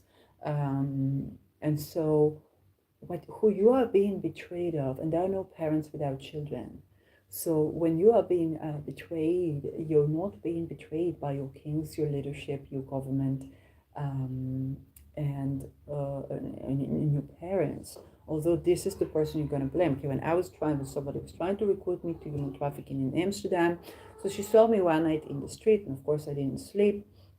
She said I was also in the street. She said it's not sustainable, work like that, and she tried to imitate like the way kind of like half asleep in it, and you thought like she's been there, she was there, before she was probably recruited. And she said, we're going to find you a job and this and that, and you can stay by me. And it was, and she bought me a Starbucks. So you get this person that's offering you food and drink and housing and job. And then she says, you're going to have to work. A passport costs $1,000, €1,000. And she did not know I have a Dutch passport, because you look at me, I look, and I have brown eyes, I have brown hair. I don't look Dutch. I'm white in America, but I don't look Dutch. And so she thought I'm probably immigrant, and they would put me to work and say my friend has a pub. And immediately I think, well, what for me and to pub? I was thinking like a bartender. I guess it's not what she meant. And so as we begin to speak, I realized that something's wrong, and I see the look in her eyes. It's kind of like an empty look. So of course I would be enraged, because I would remember her. Yes. And so she's the front person, a woman, an immigrant woman. Okay, she was not Dutch woman, an immigrant woman. I would hate her. It's by design. I would be enraged at her. I would want to say, hey, it's this woman, catch this woman, because through this woman you could get to more people, you could get to the upper stairs, but I will also not be pitying this woman so much. Well, it's very likely that she was being recruited to say such a way and to be in position of authority that she had to be, because she didn't want to be raped. Okay. And she had to send, and she showed me pictures of her family, so she had to send money to her family. And so being in the recruitment level, she would be able to send money to her family and so on and so forth. But it's not like there was an option there. Yeah, so by design, I would hate this woman that tried to put me into human trafficking, okay? It's obviously not a business run by women. She's obviously not the owner of the business. She's obviously not the authority figure. And she obviously has way less options that we believe her to have. And so this is also what's happening when you think about your government or your leader or your this or your that. And people are still looking for the head of, while Pluto is actually ingressing to a decentralized web of intelligence. Okay.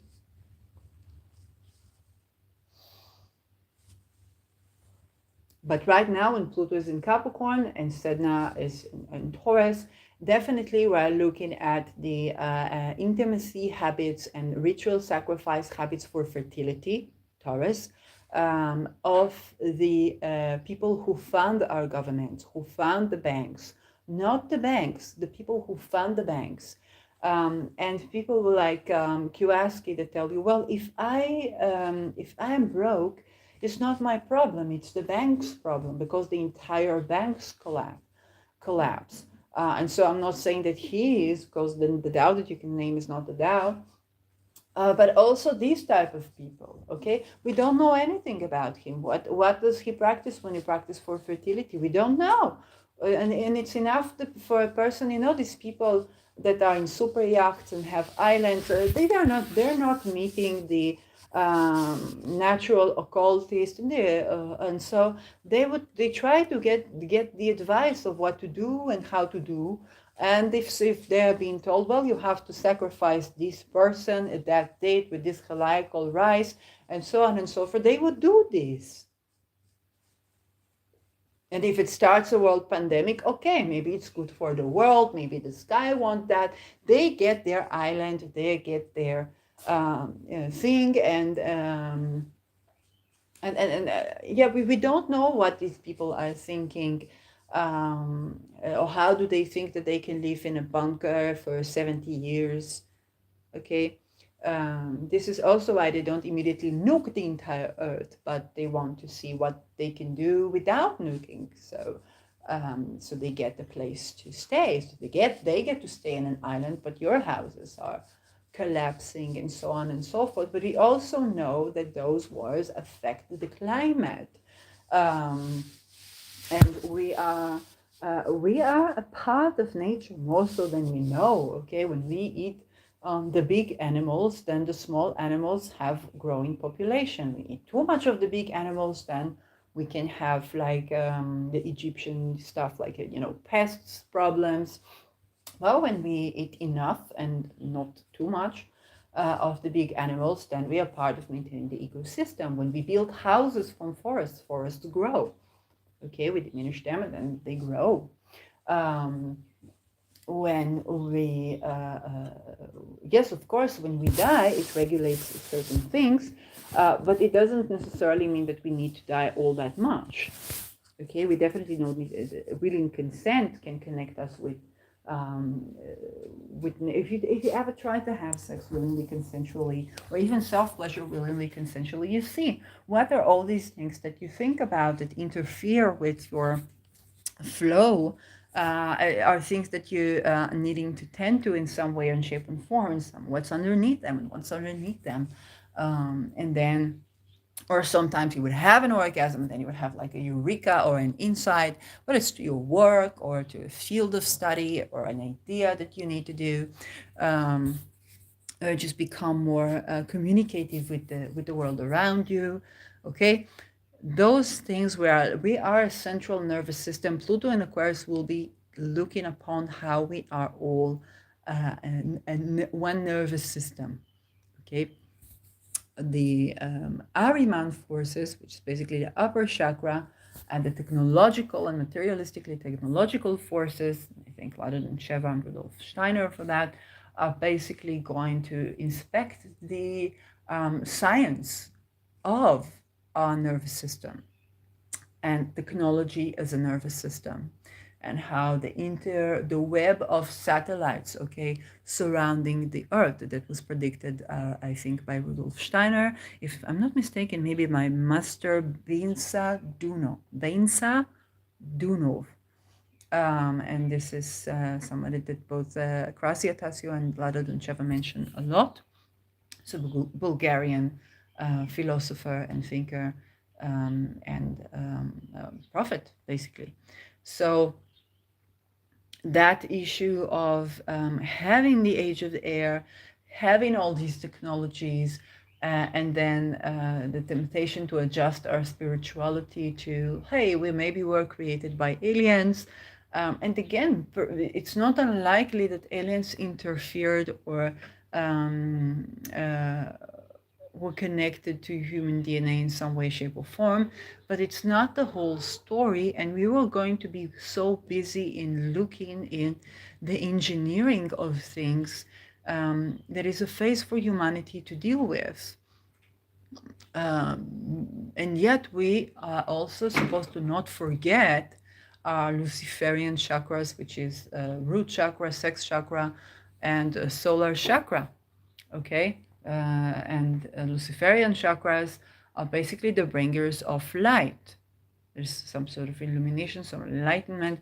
If we don't understand what people who go to sexual boundary violation go through, and we think they are satanic, they are monsters, they are this, they are that. First of all, we're not in Christ consciousness. And secondly, we cannot build Christ consciousness because Christ consciousness is about compassion. I'm not talking about Jesus. I thank Lada for that. Christ is not Jesus. Jesus is an incarnation of Christ consciousness. That's also predicted to have been Buddha and so on and so forth. So the physical incarnation will not be as perfect as the Christ consciousness as a divinity, But we can all connect to Christ consciousness. We don't have to be Jesus or this prophet or that prophet. And Christ consciousness is a consciousness of love, of compassion, and the role of evolving in the heart that allows us more trust and allows freedom of movement and will allow going to the throat chakra, to creation, to expression, and to healing whatever we have in problems with our lower chakras.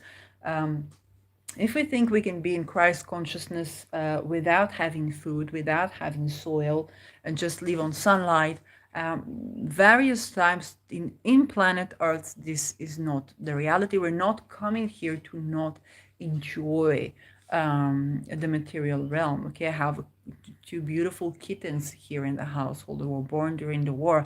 If I don't give them food, they will die, and all the light and beautiful energy that they bring to this house will go with them. And so food has to be on the table. These are lower chakras. Okay, so Lucifer is not satanic, but of course, if you are only about land, then the land will not be fertile because you don't develop your heart chakra and your upper chakras. Okay, if you're only working in the field all day and you don't have a technology that can help you do that, which is an Ahrimanic concept, um, then you're only working in the field all day and you'll never get to return back to your soil and see the spiritual enlightenment of before enlightenment chop wood, after enlightenment chop wood, because you don't go through this cycle. Okay, or Maimonides mentioned it as the doubt that strengthens the faith. And now we are going through this age of um, looking and developing an Ahrimani consciousness, which is basically developing technology. And we're going to need to be observing the material world to materialize things that are linked with spirituality, but also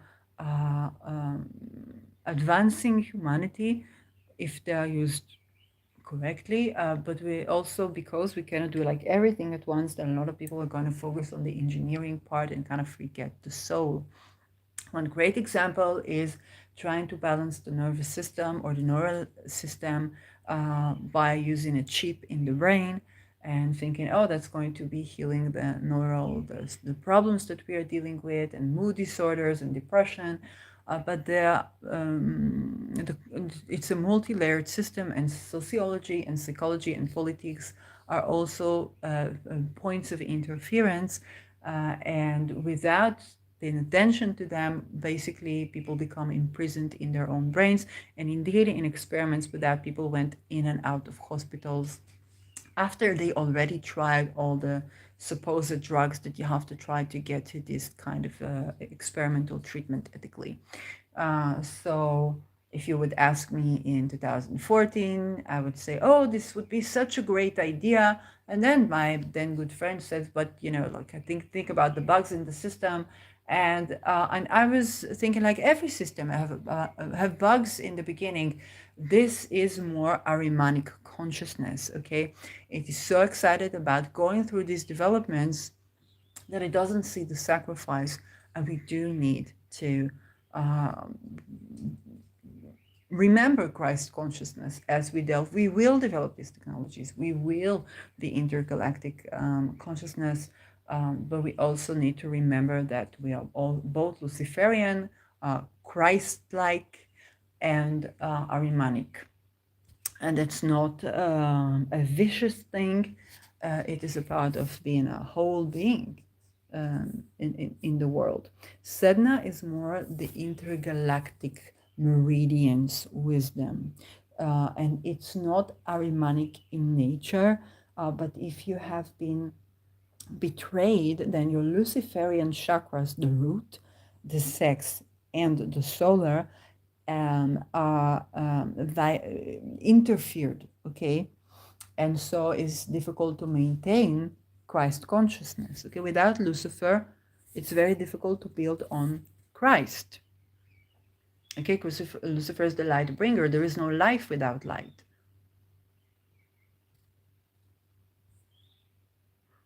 Okay, I want to think about Christ consciousness, not as Christianity or Jesus, but as Christ consciousness beyond the realm of whichever religion it is practiced in a given time. Okay, you build the roots to climb upwards, and the heart balances up the above and below.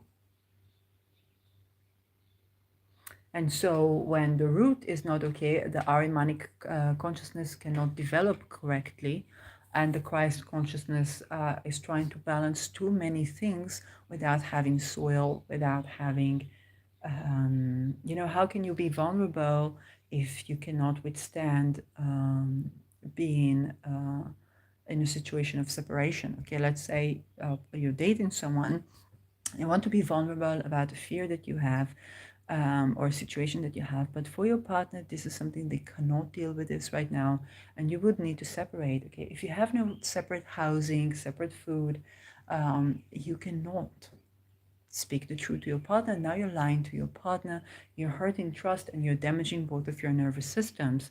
And so the Luciferian chakra of getting soil, getting food, being sexually satisfied even within the self, okay, is something that allows you to develop heart consciousness and connection.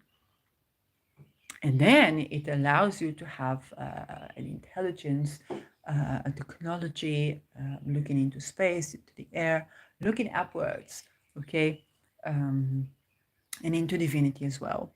So, Sedna is very much about the intergalactic nervous system of meridians that we discover, and is involving tending to what was not tended to. Okay, so when there are enough people that have been betrayed in such a way, there are enough people to develop the new. It's horrid, okay? Um, and this is why those experiences are so difficult, because if there's just one person that is living a violent relationship and everybody is living in two, everybody is living in a household of two, this person needs a house of one. And so one of the families say, oh, come stay with us for a little bit. And this person has these weird sexual practices that help them.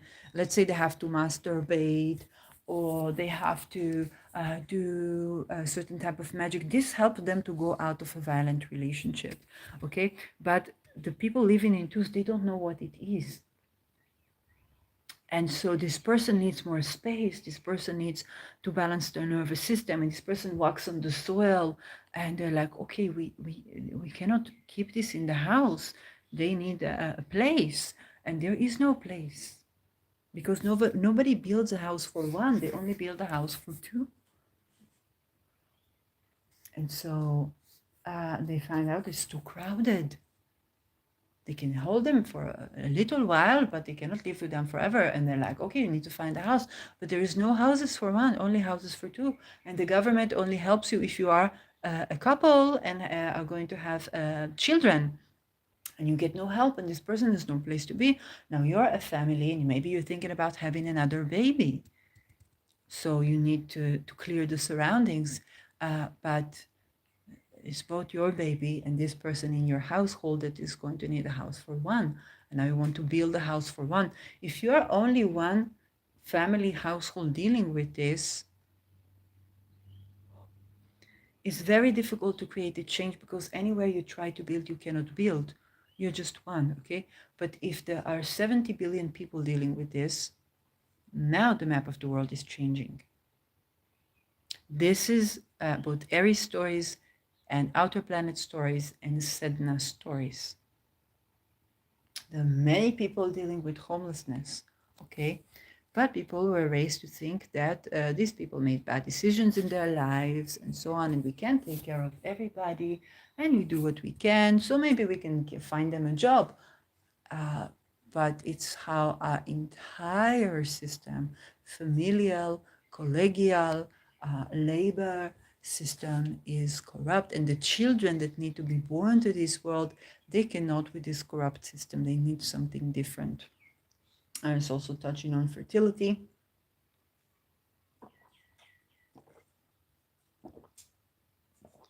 So people are going to explore the many fertility options the technology provides, but there are also pros and cons here too, because a part of this is involving many people who cannot suddenly give birth or something like that, or controlling children or technologizing children. And we still don't know why Israelis cannot do DNA tests. This is completely new, okay? All of the things to do with kidnapping children, medical experiments in people, human trafficking, or sex trafficking of children, enslavement of children, children kidnapped in terrorist groups, all of them are global, okay? But how come in Israel you cannot do DNA tests? We don't know, okay? Because these stories are global. Just the stories about Germany kidnapping children, Nordic children from Poland, but also from Nordic countries. And the Aryan image that the Germans were sold in on was not coming from Germans. So the joke about Hitler was like, he doesn't look German. He looks, he has black hair. I think he had black eyes. I'm not sure the color of eyes, but he was not looking Irish, right? Of the image that he created of Irish, and I was like, oh, perhaps this is how German people look like, and and the Irish people are an entire fiction. So now we have the 23andMe, and many people have genetic tests, and they found that their ancestry is not at all German. Okay, maybe it's Germanic, but it's not German as modern Germany. And so Irish people, German people are not even Irish, or Irish people are not even looking like we thought that they are looking. So perhaps something like this. But we know in Israel everybody is coming from Ethiopia, from Yemen, from this, from that. Why can't Israelis do DNA tests? It's so weird to me. And maybe this will be addressed when Sedna goes retrograde and goes direct in February. So we'll see. We will see. It's a very interesting planet. There's way more to tell about this, but this is also something that happens in February that I did not address, and it will be affecting our charts individually. I'm not excited about Sedna going like again to the point where it was in 7th of October in April, end of April. But it can also mean that, that there's going to be litigation around this, that there's going to be some sort of like, now we are exposing this, now respect is being restored. So it doesn't have to be this horrific betrayal again, but it can also be now we are exposing this betrayal. Now we are litigating for this betrayal.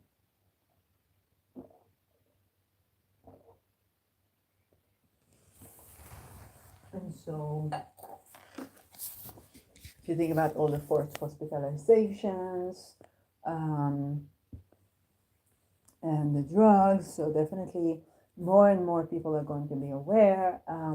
The whole journey is both the journey of Pluto in Aquarius, which is 20 years. Sedna will be in Gemini until 2067. Yes, 2067 is around 50 years. So, so this is a big cycle. It's a 5 decades cycle, and it's going to be contributing to what people call Ahrimanic consciousness a lot. And again, if you're coming from a place where you're like religious and you're like, oh, but isn't Lucifer Satan, or isn't Ahriman Satan? You're looking at it from a religious perspective. Please, the world has been existing way before religion, modern religion, and will exist way after it. So you must understand that your unit, okay, your ontological unit here cannot be examined with the glasses of a couple of thousand years old religion, because it won't allow you to see beyond the scope of what this religion can provide, and more spiritual perspectives. Not negate your religion, but you're going to have to make your epistemic standards for empiricism. This is what we call it in philosophy of science, of how you know that you know. You're going to have to make it way more flexible to allow insights in. Because if you try to understand, and suddenly the religion is not going to make sense to you anymore, because the way Christianity and all the religions are practiced now, it is not going to be the same in even a decade and 2 decades from now. It's not going to be the same. Not Christianity, not the Islam, okay, the unification of Sunni and Shia, not Judaism. None of that is going to be practiced quite the same. In the near future, we're going more towards people having a more direct connection to divinity than before. I want to take you a little bit back to the story of Egypt and the way that the Jews were kind of like released from Egypt by Moses. To be listening to Moses, even with all the natural disasters that were happening, to be listening to Moses, it's not just about listening to Moses, it's about people beginning to develop their own connection with the divine themselves. Okay, they have to have a little bit of an inner prophet, because this probably coincided with their own dreams, with their own premonitions, okay? And if I look even to the 7th of October, for sure, if people from Palestine, Gaza could speak for sure also about this, for sure, probably people have been dreaming, probably people have been having premonitions, and maybe they cannot speak because, you know, it is way beyond Palestine, Israel, and all of these things, okay? It's about humanity. And so can you even say that where people are expecting you to support a very particular sort of representation, it's also betraying you, or you believe that they are betraying you because you know, it's Hamas that kidnaps, that takes the food, okay? So that's the layer that you see. It's like I saw that there was this Kalobina girl that was trying to put me in her apartment and jail me there or whatnot. But who is she working for? Where does she get her orders for? Where do the people who gave her the order get the order for? We don't know, okay? We don't know. And so if I think about the death of Peter R. de Vries, there were preliminary things to do with the court not letting him park inside the parking lot of the court where he was supposed to go to a hearing. The police giving him ultimatum that either he has no security whatsoever, or security so strong that he cannot keep a cell phone and document things. So even if he was killed, nobody would have documentation from him, and he could not document what he was, the court case that he was going to. And when the Dutch culture is such that if you're escaping human trafficking, you stand in a place where there's like a cafe or something because you are afraid, then somebody would say, oh, you cannot stand here. Then it's a very fertile ground to hide within the culture the assassination by structure. Okay, and de Vries also had a Saturn square Pluto in his natal chart. I don't know if it was triggered again around this time. I don't remember. But Saturn square Pluto, Saturn is structure and Pluto is transformation. So a crisis to do with structure. And indeed, it's not just Nabil, okay, that or the people who fired the gun, but there is an entire structure, and this structure were also leaking of photos from the people who were representing someone, the state witness. Okay, so photos being leaked, and that have involving also the court system, the police, and the government. So, because it's governmental organizations, so you understand that there is structure to things. But who will we hate? We will hate Nabil. We will hate the shooter. Okay, we will hate Galubina. We will hate the person that puts us through. We will hate Hamas. We will hate Israel, or we will hate IDF. But it's nowhere, anywhere near where people get. Even when you think about Schwab, who does Schwab get his legitimacy to practice what he's practicing? Okay, the foundation. Who funds WEF? Yes, you say, oh, it's you and I. Yes, but before you and I found anything,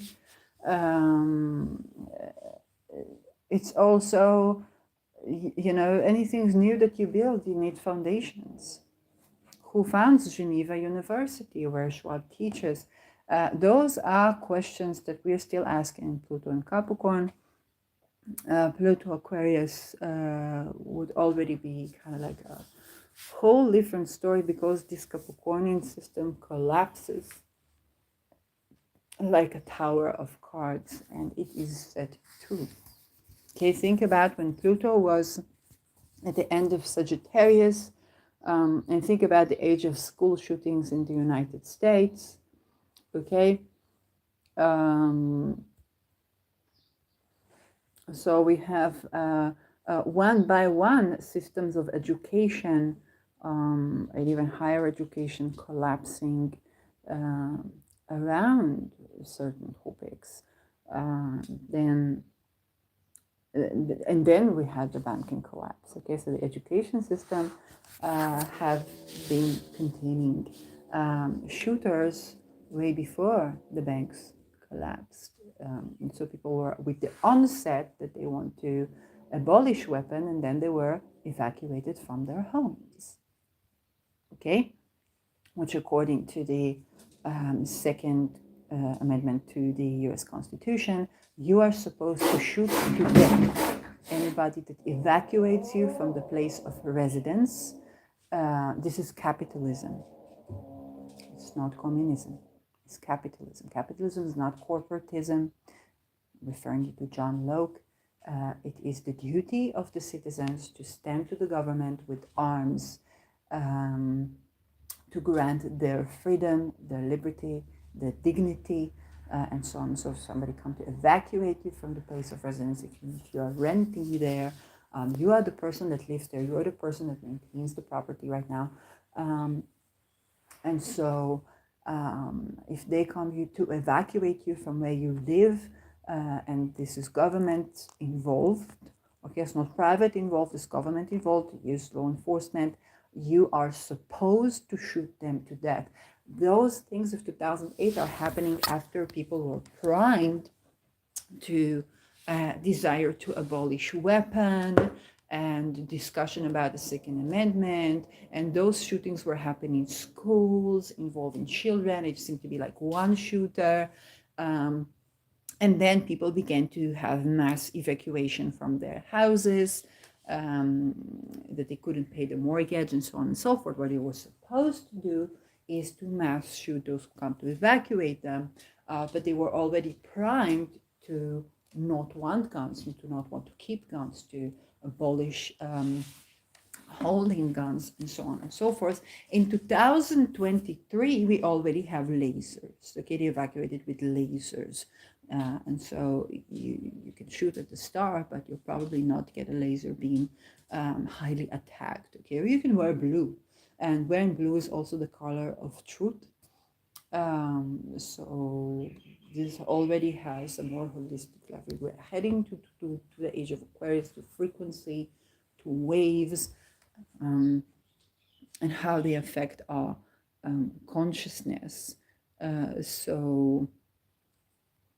And so a gun can kill people, but it's very unlikely to protect you from the government today. So yeah, but you can hack into a laser system. It's possible. I don't know how to do these things, but again, I'm in my opening my fourth decade this year. So yes, and Aquarius is my 12th house. It's a blind spot for me. There are a lot of astrologers who would bring in knowledge from Aquarius that to me is blind spot. I wasn't thinking about that because they have Aquarius in other houses or they have personal placements there. So yes, this is also a part of February. And it's going to be probably a mixture of betrayals, but also a mixture of putting to justice those who betrayed. I don't know how it plays out. I don't want you to grow overly optimistic, okay? Most people that were hurt by Pfizer and Moderna did not receive compensation, okay? Some people died, they cannot receive compensation. So I don't want you to grow overly optimistic, but I do want you to understand that the whys and how these things can happen or how they're being looked at. It doesn't help the deceased, it doesn't help the people who are in such, and like I said in October, okay, many people right now are going through things that for the people that were dealing with some aspects of this earlier, it took decades, okay? I know women who are survivors of domestic violence, and because they still manage to partner up with someone or keep a job or something like this, they are not at all aware of the difficulties. And the economic system was different back then, so they are not at all aware of the difficulties. And then there are other difficulties, okay? For people, it took decades to understand something that now people are only going through for the first time. And so people are still looking for the clothing item that they can get from the government or the welfare that they can get. Okay, I haven't found solution to if a person cannot work unless you make the workplace more habitable. But even then, for some people, if you talk about a person in my situation, even the simplest of tasks can be quite a drain. It's very difficult, okay? So this is how many people deal with the same thing, but in different ways. And there's also a level of releasing from the old structure that is difficult to endure. Okay, when I was my satire during the Me Too era was Sugar-Free Lemonade. It was about the intergenerational aspect of these hierarchical structures. And then I was going to a psychologist that was trained in the academia. I was the one writing about if the academic structure is so corrupt, it affects, you cannot be a minister, you cannot be a judge, you cannot be anything, a doctor, anything, including a psychologist,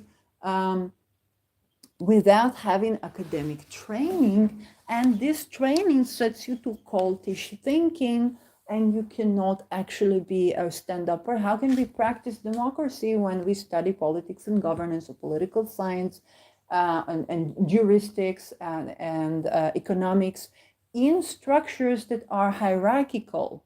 Okay, we'd never get to practice democracy.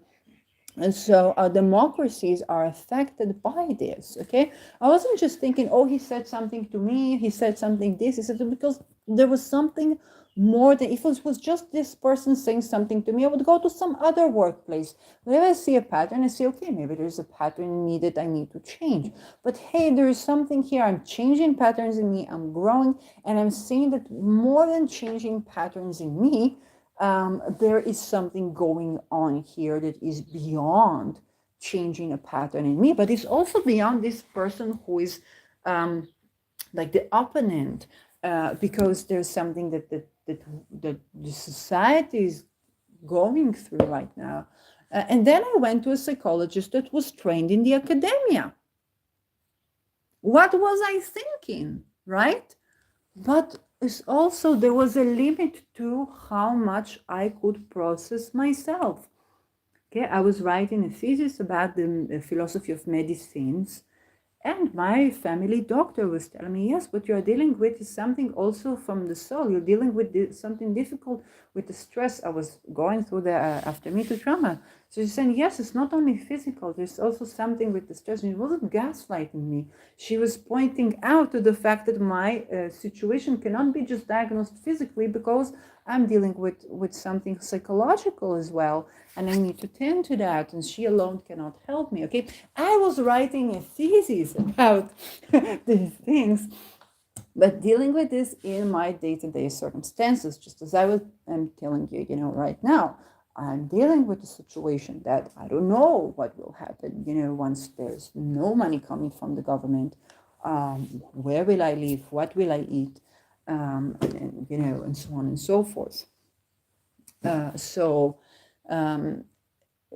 people going through such a crisis, there is a limit of how much you can process at the same time, and you're bound to make a very antithetical decision to, because there's just only so much you can process.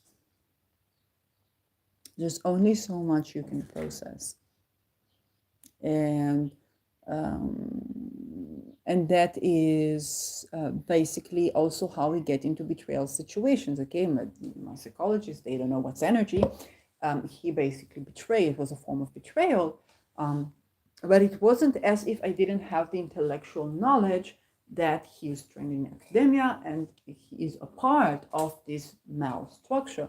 Okay, perhaps I was looking for the human within the structure, but I myself, the way for me to deal with the lawsuits against me was turning to the people and saying that you want to show me that your power is bigger than the power of the structure as an agent. Okay, show me. I believe, I don't blame you, the agent. I believe that there is a structure that's imposing these things on you. Okay, and then they canceled their own litigation because that was within their power. Okay, so understanding the agent structure question, not diminishing the agent, but validating the difficulties can actually give a point of validation and a point of movement and interference to the agent in the system. And that's how it was a Valentine's Day. That's how I got my case across. Because the structure is such that if a person dares to be a whistleblower, you litigate the person and you draw them in lawsuits so that they cannot speak, and so on and so forth. I was like, okay, show me. Yes, I was a very privileged person in the system to do so, both because of my story and because the president of the university knew me. I would be the person that they would call to use for impress donors. So I was a person who could do that, who could explode the system in such a way that other people couldn't, okay, and somehow still live after that. It is not accessible to all people, and I wasn't even aware of what's going on at the same time, and so on. That was possible. But the thing is that Tom, Dick, and Harry going through a Maui situation will still need food. They will still need to sleep somewhere, and even if you know, even if you have the awareness, you still in praxis need to do something different, and it's so much that is difficult for us to tend to. At the same time, there's a quite of flexibility, and flexibility happens when there is a certain sort of trust, and trust is being interfered on every level possible, including the nervous system level, where you try to channel, something interferes in it. Because usually, how do you channel in a healthy way? You go to your soil, you begin to work on the soil, you begin to grow your crops, you begin to grow your heart, you begin to grow your actions.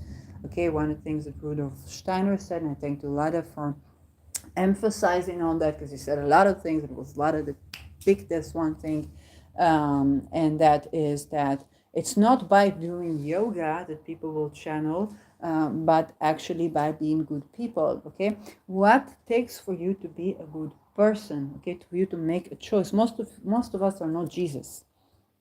Jesus was able to walk in, it doesn't matter your religion, okay, the story of Jesus, historical story of Jesus, he was a healer. He was able to walk in war zones and offer help to people and not catch on pandemics. Okay, Jesus was a unique person. Okay, most of us are not Jesus, and yet we do need to channel, we do need to be in contact with divinity, we do need to, even in democracy, vote well, okay, to make good decisions.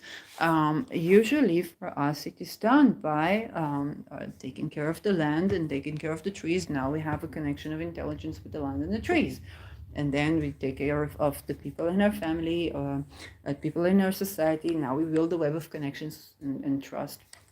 And then maybe we can find a partner. Now we have already a physical, intimate experience if we are romantic and sexual. And now more channels of light are opening up to us, because we get to, we get to connect deeper and deeper, and then might bring children of our own. Now we are asked to be closer to God. We basically are supposed to allow the closest to unconditional love towards a being that is coming here to defy every principle of living that we lived. Why? Because they come to change the world. Okay, with every child, they're defying everything. Okay, there's a little fertility walk-in fertility talisman. I've seen a lot of things that, parents had to release certain notions from themselves to be more fertile. So if they were, let's say you are a man, okay? You're a man and you are bringing a baby to the world, and now you want to take care, you want to get a hold of your 401k, you want to get a hold of your investment portfolio, you want to be a responsible man, okay, you got to stop doing the shit that you did, and so on. First of all, the counter response will be you suddenly find yourself cheating with someone. The other thing is that you are trying to make a life out of yourself, so you're trying to make a man out of yourself now, and so you are less compassionate with yourself, okay? Because you're like, I gotta get to work, I gotta provide, I gotta this, I gotta that. But you are bringing to the world a child. Let's say right now we have Saturn in Pisces and Neptune in Pisces. A child that is highly creative and his structure is very liquid, and is meant to be kind of like, who has Saturn in Pisces? Bjork had Saturn in Pisces. Aliyah had Saturn in Pisces. Okay, some very artistic quality. They can have dedication, but to remote things from reality. Okay, and so there is a dissonance, because to provide for this child, you need to get your man up, but your opinions become so that kind of like, are you still giving place to fertility? So you kind of like, you get your 401k, you get everything's done, you're ready and prepared for the apocalypse, but your mind is not set to allow for life within. And this child is going to come to the world after you did everything to man up, and it won't be able to keep a job. It will be able to dedicate the whole, just like think about how I dedicate time for astrology, okay? It will be able to be doing that, dedicate time for like paintings, or like, we're in a freaking AI society, what are you going to make a living from? And it kind of like dancing with the moon, or dreaming with nature, and you're like, the fuck is wrong with my child? How are they going to support themselves? Okay, this is a lesson that happens to a lot of parents, or they have a spirituality that is completely different to yours. Okay, they're completely different to yours. Okay, when I was working about incarnation and stuff like that, receiving money from receiving money, receiving channeling is also about money, yes, but receiving wisdom from near-death experiences. One of the conversation with my parents is, that we don't live on, like, that there's no. And I was thinking about like incarnation. They were like looking at me like they saw a ghost, like they couldn't contain this. One of the things that kept me, after the 7th of October was like, hey, we come back. So it's not enough to have that with dignity today, unless I support, like, I invent like that with dignity, but it also has to be provided for all the people. Kind of like a sarcophagus technology or something like this. I do have Mercury opposing Pluto. So Pluto is death, and Mercury Aries is innovation around technology of death that is more humane. Pluto is about making something more humane. You'd be surprised. And so I could be developing something like this that is more accessible to people, but I still have to understand it's not about me having, it's not just me, because it's important for every person on this planet Earth that incarnates here to have a good life. Okay, and then I have a parent that says, well, we don't go on, that. Okay, so think about children. Sedna is going to be in the sign of children in the beginning, trine in Pluto, and how every child is, you have to hold the space of unconditional love to something that, to someone that brings in a completely new to you. Okay, to get this child to be born, you have to do all kinds of things in your world. This child is not capable of doing those things. They are coming to create a completely new world. You think about the children that are born now with Saturn in Pisces are the children that are going to live through the 2030. Okay, and those children have a dreamlike quality. They have an envisioning quality. They can Saturn is dedication. They can dedicate themselves to healing, to shamanism, to music, to art, to creation, to organized crime as well. And they would have some of them Uranus in Taurus still, and some of them Uranus in Gemini.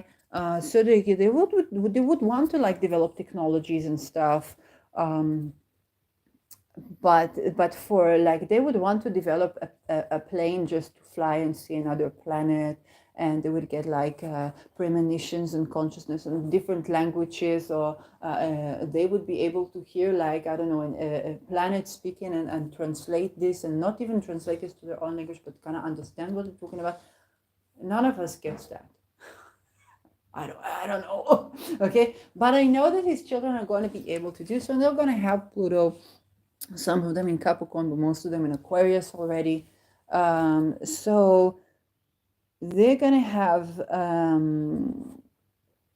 like completely different world, and they're coming into a world that is going to try to keep them in a 15-minute city concentration camp. Okay, there is a lot for us to break this cycle.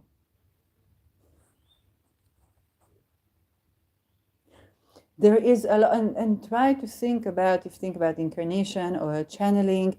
I know only this week I was thinking, when I was in high school, before my parents did something that I will not go to the army, because I'm a girl, then it was possible. But the thing is that I didn't know that I will not. I was just thought, I didn't know how I will. I get up in the morning and this. I was afraid more of like the first 3 months. And I'm not a person that kind of like obeying just laws that I don't know what they are. Never been. The only way to get me to understand something was to, and this is where they don't know what energy did not know me at all, because when my mother, when she would want me to not do something that's bad, she would explain the logic to me when I was a child, and then if I agreed with this logic, then if it was logical, then I would usually agree with this, then I would not do it again. This is it. She was like, oh, this is the logic of why what you're doing is not okay, then I would not do it again. And she had to explain this to my teachers because my teachers would try to punish me. And then, you know, this was not an effect, and they don't know it's energy. I didn't even know this because the one who recommended me about him, she later spoke with me and she didn't know what's happened. She was also recovering, so she had treaters. She couldn't hear her about anything. And she basically talked with him that nearly got him to unalive me. And she told me he was saying that he will explain to me something in a way that I would understand. And then he was just trying to unalive me and punish me and say, you ruined everything. And I was like, if he would explain to me logically, if there is a logic like this, yes, maybe the logic is like, well, he's in a criminal situation and there's no logic, okay? I will have to logically explain to him that I'm a whistleblower and not in the way that he eroticizes about this. So the other side, it's a Uranus type of, no, it's not just the spies, Neptune, it's also a Uranus type and it's also explosive, okay? So the thing is that that there was no punishment. I don't speak punishment. I don't understand punishment. If you want to explain me a rationale that is logical, okay, if I agree with this logic, then I can understand. But if I disagree with this logic, there's no reason for me to obey. And if you try to scare me into something, my default is Uranian. I do the exact 180 of what you do, of what you tell me. Okay, and it's not even, if I want to enforce a rule upon me, usually I will do 180 of what I want to enforce upon me. Okay, so you are not only alone in this problem. I am also not governing me. And if you try to put me in some place, not only would I expose you and would I explode it, but it would become like a social movement. Okay, the ruler, then my 12th goes into my 9th, and then my Uranus goes into my 10th. So it's become a social movement against, yes. So, but if there is logic to what you say, or you want to talk about meeting your needs, then we can find a way, a diplomatic way, a person that's very possible to discuss with logically, and as well as meeting like your emotional needs, okay? And in many ways, the solution will be separation, and so on. So this is kind of more segments of the Sedna Pluto, okay? And the children that are coming into this, they are not children that you can oppress. And this is a good thing. You're going to be having Uranus in Gemini. They're going to be rebellious towards the city. Social rebellion, okay? They're going to be having Saturn in Pisces. They can only dedicate their time to remote things from reality that are completely useless. How Austin said it, the Pisces archetype, you say you're dreaming, you're thinking you're fighting a dragon, then you are the dragon, and you find that you're pretty useless, but it's very imaginative. Okay, these are these children. They are not going to be able to do Arbeit macht frei. Not going to be able to do Arbeit macht frei. They don't have it in them. Okay, you tell this child to work, you do one thing, they do another. You try to put in force medicine on them, then they will find a place through the medicine. They will shoot you, they will give. I have stories constantly about children that are killing doctors. Constantly. It's been channeling constantly about children that are killing. One day, I wrote about this, and there is a city called Petach Tikva, and it's also called the mother of the villages, Emma Moshavot. And I said something, and I write about a child that kills 3 doctors, and she's looking for a tree, and she's channeling her ancestors, and the ancestors say, if you come to us now, we will both have to be here, but if you do what we tell you, then it will not be a punishment to come here again. And she starts to look for a tree, and she kills all the doctors to try to kill her with medicine, what they call medicine. And she's basically, she's escaping, and I write ghetto mother of villages. The next day, I find out that they have closed all the entrance and exits to Petach Tikva, which is the mother of villages, and supposedly for security reasons. And I'm like, the fuck, okay? Those children And I like those children. I was like, those children, this is what they will do. They will have to do these things. This is what they will do. And now realizes, before the war happened, I wrote about three children, a boy, a girl, and then an Arabic boy. So there are like only three of them left. Okay, this is becoming like, you can zone off if you're like just for the astrology, but it is also the astrology. Only three of them left in the region, and they're kind of like trying to locate other children, and then they hear an which is the answer from the Bedouin child, and they understand all the people that were harming them, they died. And there were only these children, so one Bedouin, one Israeli boy, one Israeli girl, and they were just kind of like playing around where all the people that were bothering them died. And it was, the story was that they were manifesting, each child really wanted all the people that hurt children to die, all the people that hurt children to die. A couple of weeks later, the 7th of October broke. And it was a big war, villages were slaughtered, both Bedouin people were attacked. Some of them were smuggling, the people who committed the massacre, but many Bedouin families actually try to help. There are even stories where like a Bedouin family comes to try and help, and the people want to shoot them, and they're like, no, we come to help. We are not a terrorist. We come to help because they speak Arabic, and the terrorists also speak Arabic, and they have accents. So it kind of like those signatures, okay, of time, and those stories to do with children. And this is very much also, when I look at the astrology, those children are going to do stuff that they're going to rebel against the city. They're going to develop technologies as well, but they want to develop a technology just for the sake of it. Okay, they want a flying plane that flaps its wings. I've been wanting a flying plane that's just for the sake of it. Gemini is very much just for the sake of it, and Saturn in Pisces is something that's remote from reality, is something that is not useful or practical. Okay, it's not Capricorn. It's you put the head of Capricorn in the waters, and you're like, yeah, we're going to build a complete different structure, or a pyramid of liquidity and liquid pyramids, and they're going to fly, and just for the sake of it, like it completely not the slave nation that they want these children to be. Okay, so there is a lot for us as humanity. We think about enslaving humanity. There's a lot for us in terms of the future generations that are coming into being. And Pluto in Aquarius means that we're going to be oscillating in terms of